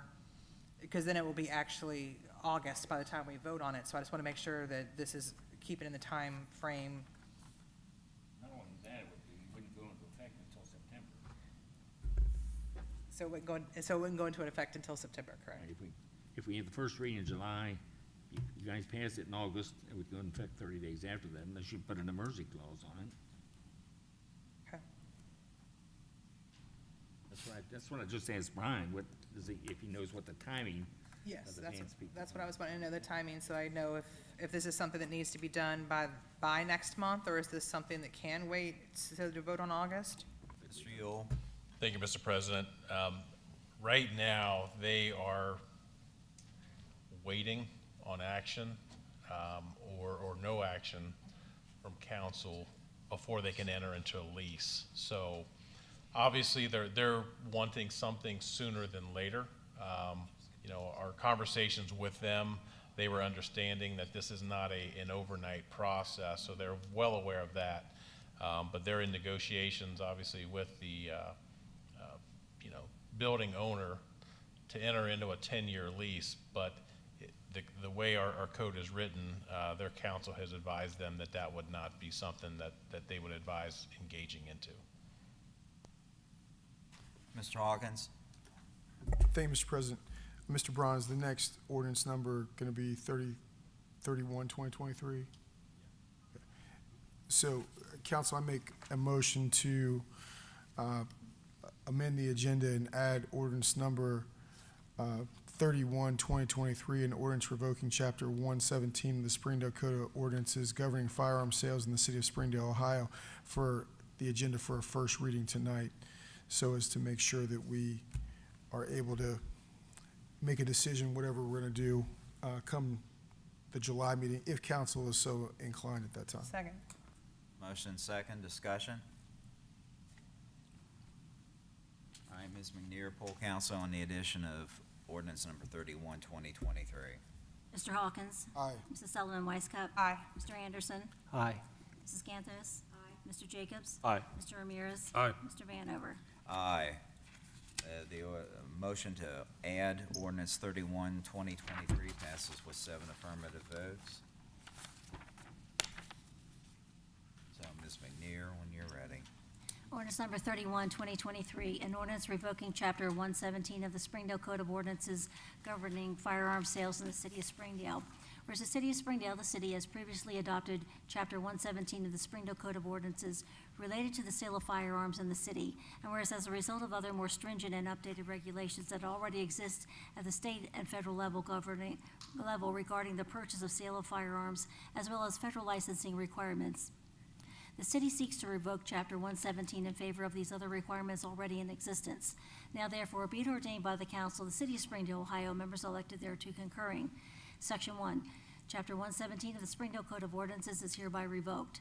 Section 2, that this council hereby finds and determines that all formal actions relative to the passage of this ordinance were taken in an open meeting of this council, and that all deliberations of this council and of its committees, if any, which resulted in formal action were taken in meetings open to the public in full compliance with applicable legal requirements, including Section 121.22 of the Ohio Revised Code. Excuse me. Section 3, that this ordinance shall be effective from and after the earliest period allowed by law. All right. Is there any further discussion on this? So we will thumbs up or thumbs down in July. Okay, next up we have ordinance number 30, 2023. Ms. McNear, when you're ready.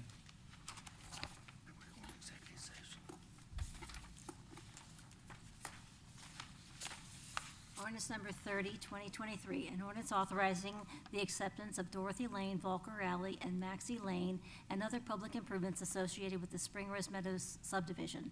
Whereas the streets, including Dorothy Lane, Volker Alley, and Maxey Lane, and other associated public improvements have been constructed as part of the creation and development of Spring Rose Meadows subdivision, and a dedicated plat for these roads was recorded at Plat Book 472, page 87, re-recorded from Plat Book 472, page 70 of the Hamilton County Records. Excuse me. All right, who's wearing lotion tonight?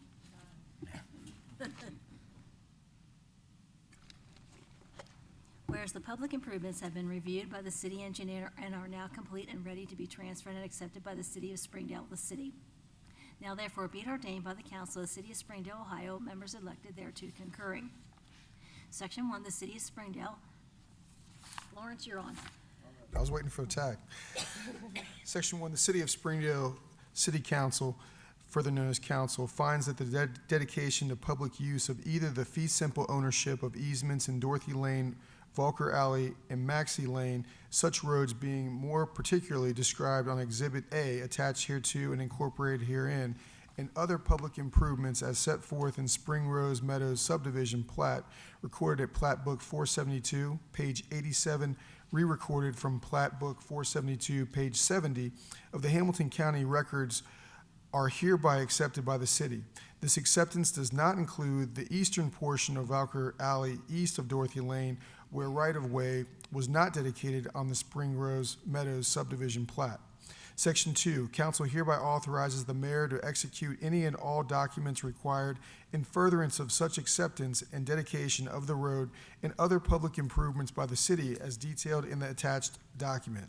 Section 3, council hereby finds and determines that all formal actions relative to the passage of this legislation were taken in an open meeting of this council, and that all deliberations of this council and of its committees, if any, which resulted in formal action, were taken in meetings open to the public in full compliance with the applicable legal requirements, including Section 121.22 of the Ohio Revised Code.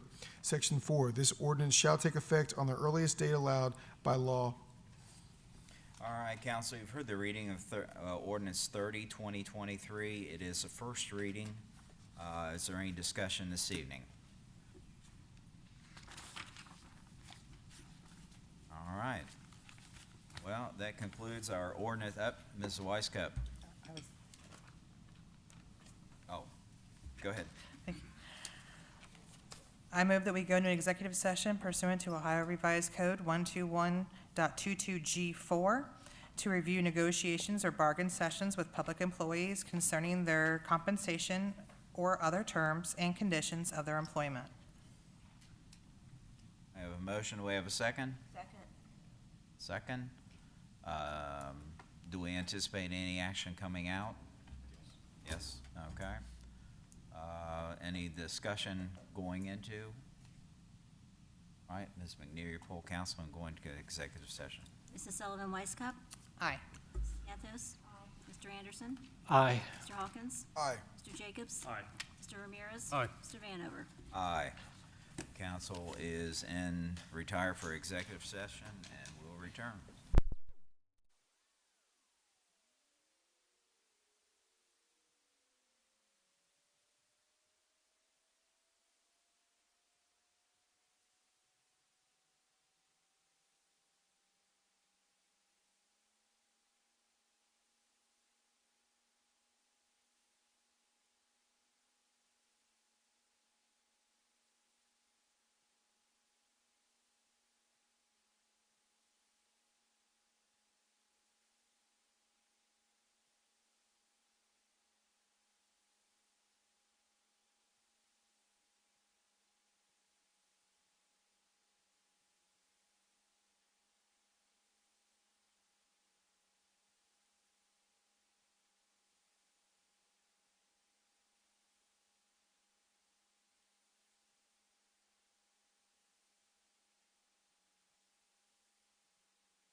Executive session, Ms. Weisskopf.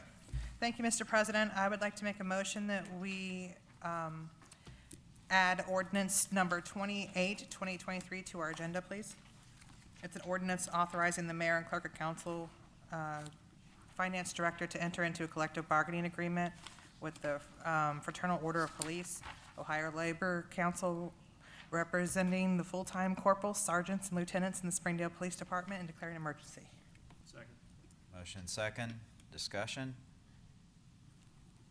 Seeing no lights, Ms. McNear, your poll council. Mrs. Sullivan Weisskopf. Aye. Mr. Jacobs. Aye. Mr. Anderson. Aye. Mrs. Gantos. Aye. Mr. Hawkins. Aye. Mr. Ramirez. Aye. Mr. Vanover. Aye. Ordinance number 28, 2023 is now part of the agenda. And Ms. McNear, when you're ready. Ordinance number 28, 2023, an ordinance authorizing the mayor and clerk of council, finance director to enter into a collective bargaining agreement with the Fraternal Order of Police, Ohio Labor Council, representing the full-time corporals, sergeants, and lieutenants in the Springdale Police Department, and declaring an emergency. Whereas the city of Springdale is engaged in negotiations and seeks to enter into a collective bargaining agreement with the Fraternal Order of Police, Ohio Labor Council, representing the full-time corporals, sergeants, and lieutenants within the City of Springdale Police Department to establish wages, benefits, and other terms of employment for its members for the period of January 1st, 2023 through December 31st, 2025. Now therefore be it ordained by the council of the City of Springdale, Ohio, members elected thereto concurring. Section 1, that the mayor and clerk of council, finance director are hereby authorized and directed to execute a collective bargaining agreement with the Fraternal Order of Police, Ohio Labor Council, representing the full-time corporals, sergeants, and lieutenants within the City of Springdale Police Department, as set forth in the attached Exhibit A, which is incorporated herein by reference. Section 2, council hereby finds and determines that all formal actions relative to the passage of this legislation were taken in an open meeting of this council, and that all deliberations of this council and of its committees, if any, which resulted in formal action, were taken in meetings open to the public in full compliance with applicable legal requirements, including Section 121.22 of the Ohio Revised Code. Section 3, this ordinance shall take effect on the earliest date allowed by law. Section 4, that this ordinance is hereby declared to be an emergency measure necessary for the immediate preservation of the public peace, health, safety, and general welfare, and shall be effective immediately upon its passage. The reason for said declaration of emergency is the need to provide the benefits as set forth in the new agreement at the earliest possible date. All right, council, for the reading of ordinance number 28, 2023, it does include an emergency clause. What is your pleasure? Move to adopt. Motion second. Discussion? Seeing no lights, Ms. McNear, poll council. Mrs. Sullivan Weisskopf. Aye. Mr. Anderson. Aye. Mrs. Gantos. Mr. Hawkins. Aye. Mr. Jacobs. Aye. Mr. Ramirez. Aye. Mr. Vanover. Aye. Ordinance number 28, 2023 passes with 7 affirmative votes. And that concludes our ordinances and resolutions. We're in old business.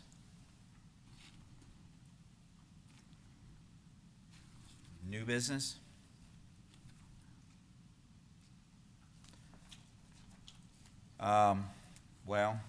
New business, we have a couple items that were passed out this evening, consideration for council rule changes. You want to start a discussion on that this evening, or?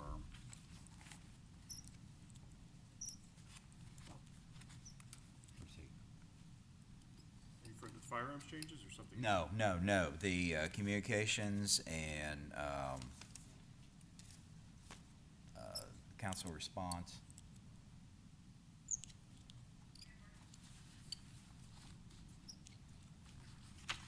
Okay. Mr. Hawkins? Thank you, Mr. President. I mean, I think it's something folks want to, if they want to let it digest and have a discussion when we come back, I think folks can. I don't know if somebody is on council's indicating, hey, they're spearheading change or want to spearhead that discussion, but I'd say, if somebody wants to do that, that's fine. Otherwise, they can think about it and they can bring it up in July if they want to. That was the intent. So, okay. And at this point, meetings and announcements. Ms. Weisskopf. Thank you, Mr. President. Planning Commission will meet in these chambers on Tuesday, July 11th at 7 p.m. Ms. Gantos. Thank you, Mr. President. Board of Zoning Appeals will meet this Tuesday, which is June the 27th at 7 o'clock here in the chambers. Mr. Yule. Thank you, Mr. President. Civil Service will have a special meeting this Friday, June 23rd at 1 p.m. To vote on the continuation of the corporal promotional process.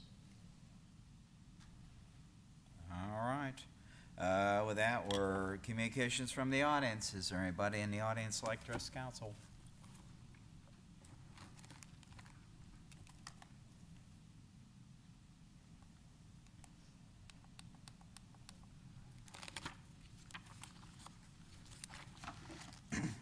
My name is Kevin Uff, I live in Elkhart Drive. My question with the proposed changes that were discussed as far as communication and the not requiring any, or not allowing any feedback from council, how would residents get questions answered at that point? If we don't expect it at council meeting, how can we expect to get feedback from council?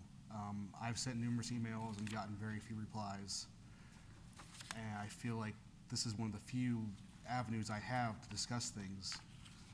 And we're gonna discuss taking that away. We need to address how we're gonna be able to address our elected leaders. Mr. Yule. Thank you, Mr. President. You are correct. You have sent many emails. All of your emails have been responded to. You've been requesting public documents and/or information. Your last request, I believe you sent a letter to council. You sent a public records request to us. You also sent on requests for information from Mr. Lamping in the building department. I think all of those have been responded to. We are still looking for some information if it exists. So everything is, we've provided responses to all of your requests. Now, Mr. Jones and myself also responded to you saying, hey, you have a lot of questions here, and they're not just simple answers. So we're willing to meet with you to discuss and answer your questions, and I think that would be a lot more productive. But to answer your question, how do you get those responded to? Administration is more than willing to sit down to explain what that process is and give you the information that you're looking for. It's just not that easy to put back in a generated email response. Administration's been good about it. There have been emails I've sent directly to council, not through the clerk of council. They have not gone answered. So should the official ways be send those through that way, through the clerk of council? And to expect, if it's a question for council, is there gonna be any kind of expectation of response? Now, obviously administration there is, but I don't think there's anything that says that for council. And that's my question, is if we have a question for council, is that, how do we get those questions answered? And I think it's fair to direct, when you have questions about projects and different things, that they come to administration, because we're gonna have the most knowledge and information to be able to share. Council members have legislation that comes before them with an explanation prior to. So I feel like the administration is in the best position to answer your questions. And not that you can't reach out to a council member, but obviously, they have lives that they live outside of the dais here. Part of our responsibility is to ensure the city operations run in an efficient manner. So part of what we're tasked to do is put all these things together on behalf of administration, the mayor, and present to council. So. But if it's a question on legislation coming up, it's not really an administration thing, how would we get that answered I would say that a good attorney would always say it depends on the nature of your question. If it's something substantial as why is this, or how does this work as it pertains to legislation? If you're voicing a comment about specific legislation, maybe that's better addressed to a council member, or provide comment here, just not cross-examination. The other part that was brought up was not allowing the second communication from the audience. I think that allows us to provide feedback and further questions about legislation that's talked about. For instance, tonight I wanted to comment that I agree with administration on just striking out the whole ordinance as far as the gun sales and following the ATF and state and federal regulations. We want businesses to come in. We don't need to make it harder for them to come in. So I agree with administration on that. And this second option gives us the opportunity to voice that opinion. It also allows me to ask questions from what was said during the meeting. Question I have is, the comment was made that members of the BZA were afraid to come out of their seats at the end of the meeting. And I don't think anyone was aggressive or hostile in any way. And why were they afraid to come out of their seats? That's another comment of someone being afraid that's unsubstantiated.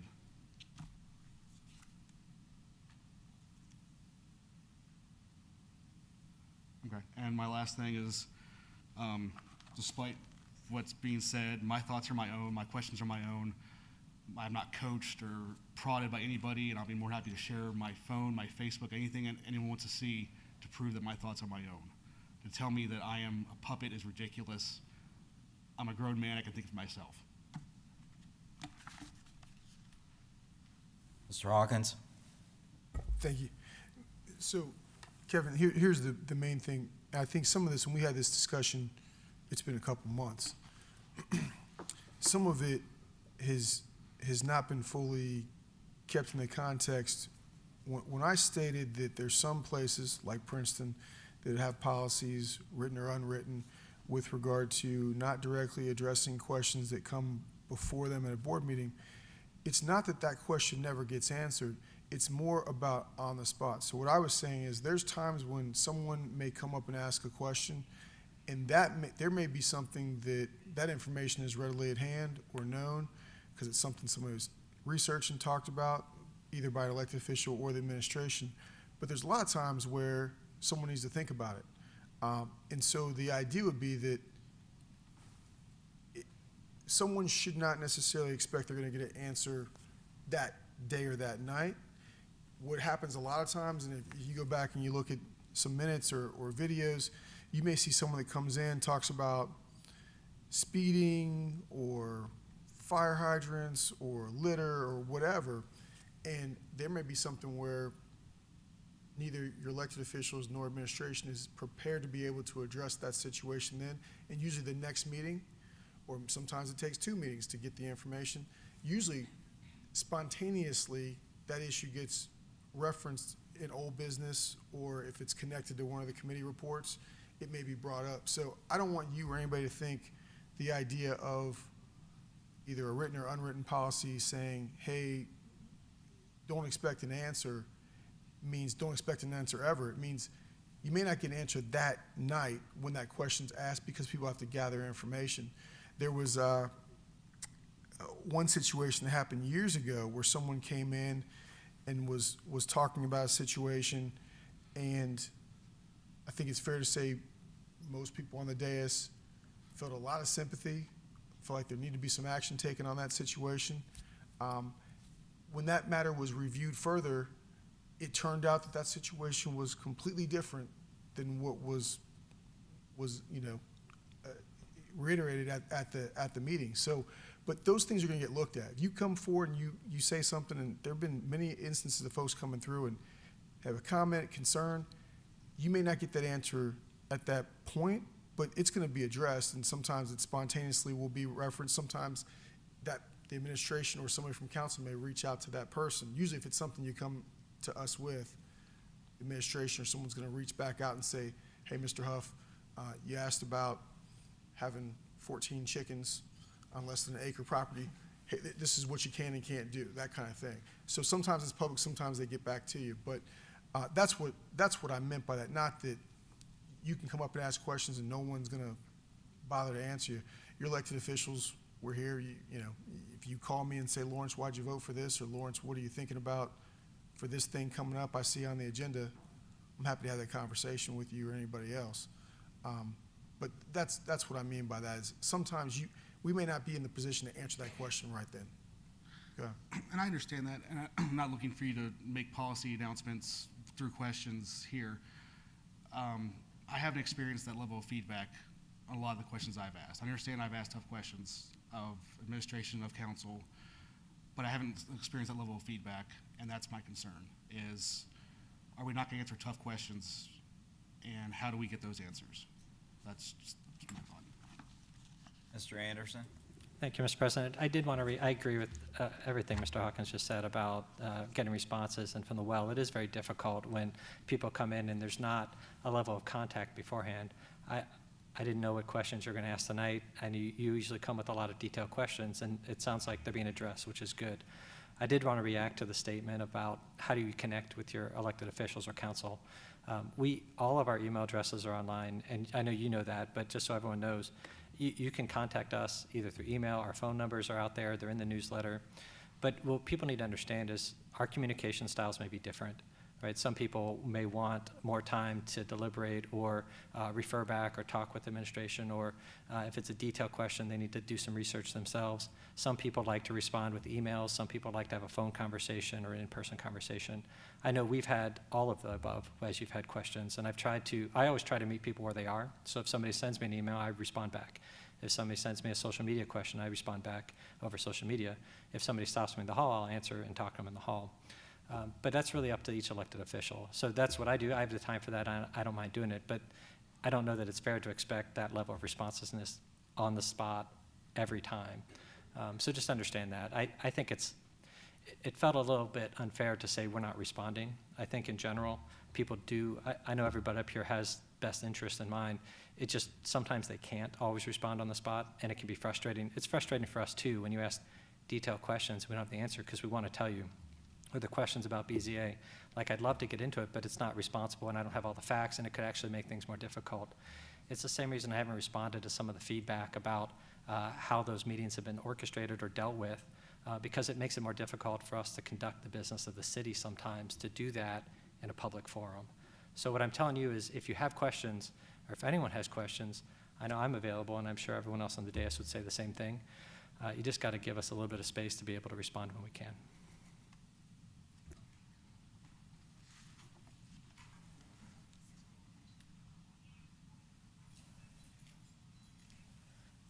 Still any communications from the audience? Second call. Third and final call. We'll close communications from the audience. Mr. Hawkins, we'll go to you for an update on legislation still in development.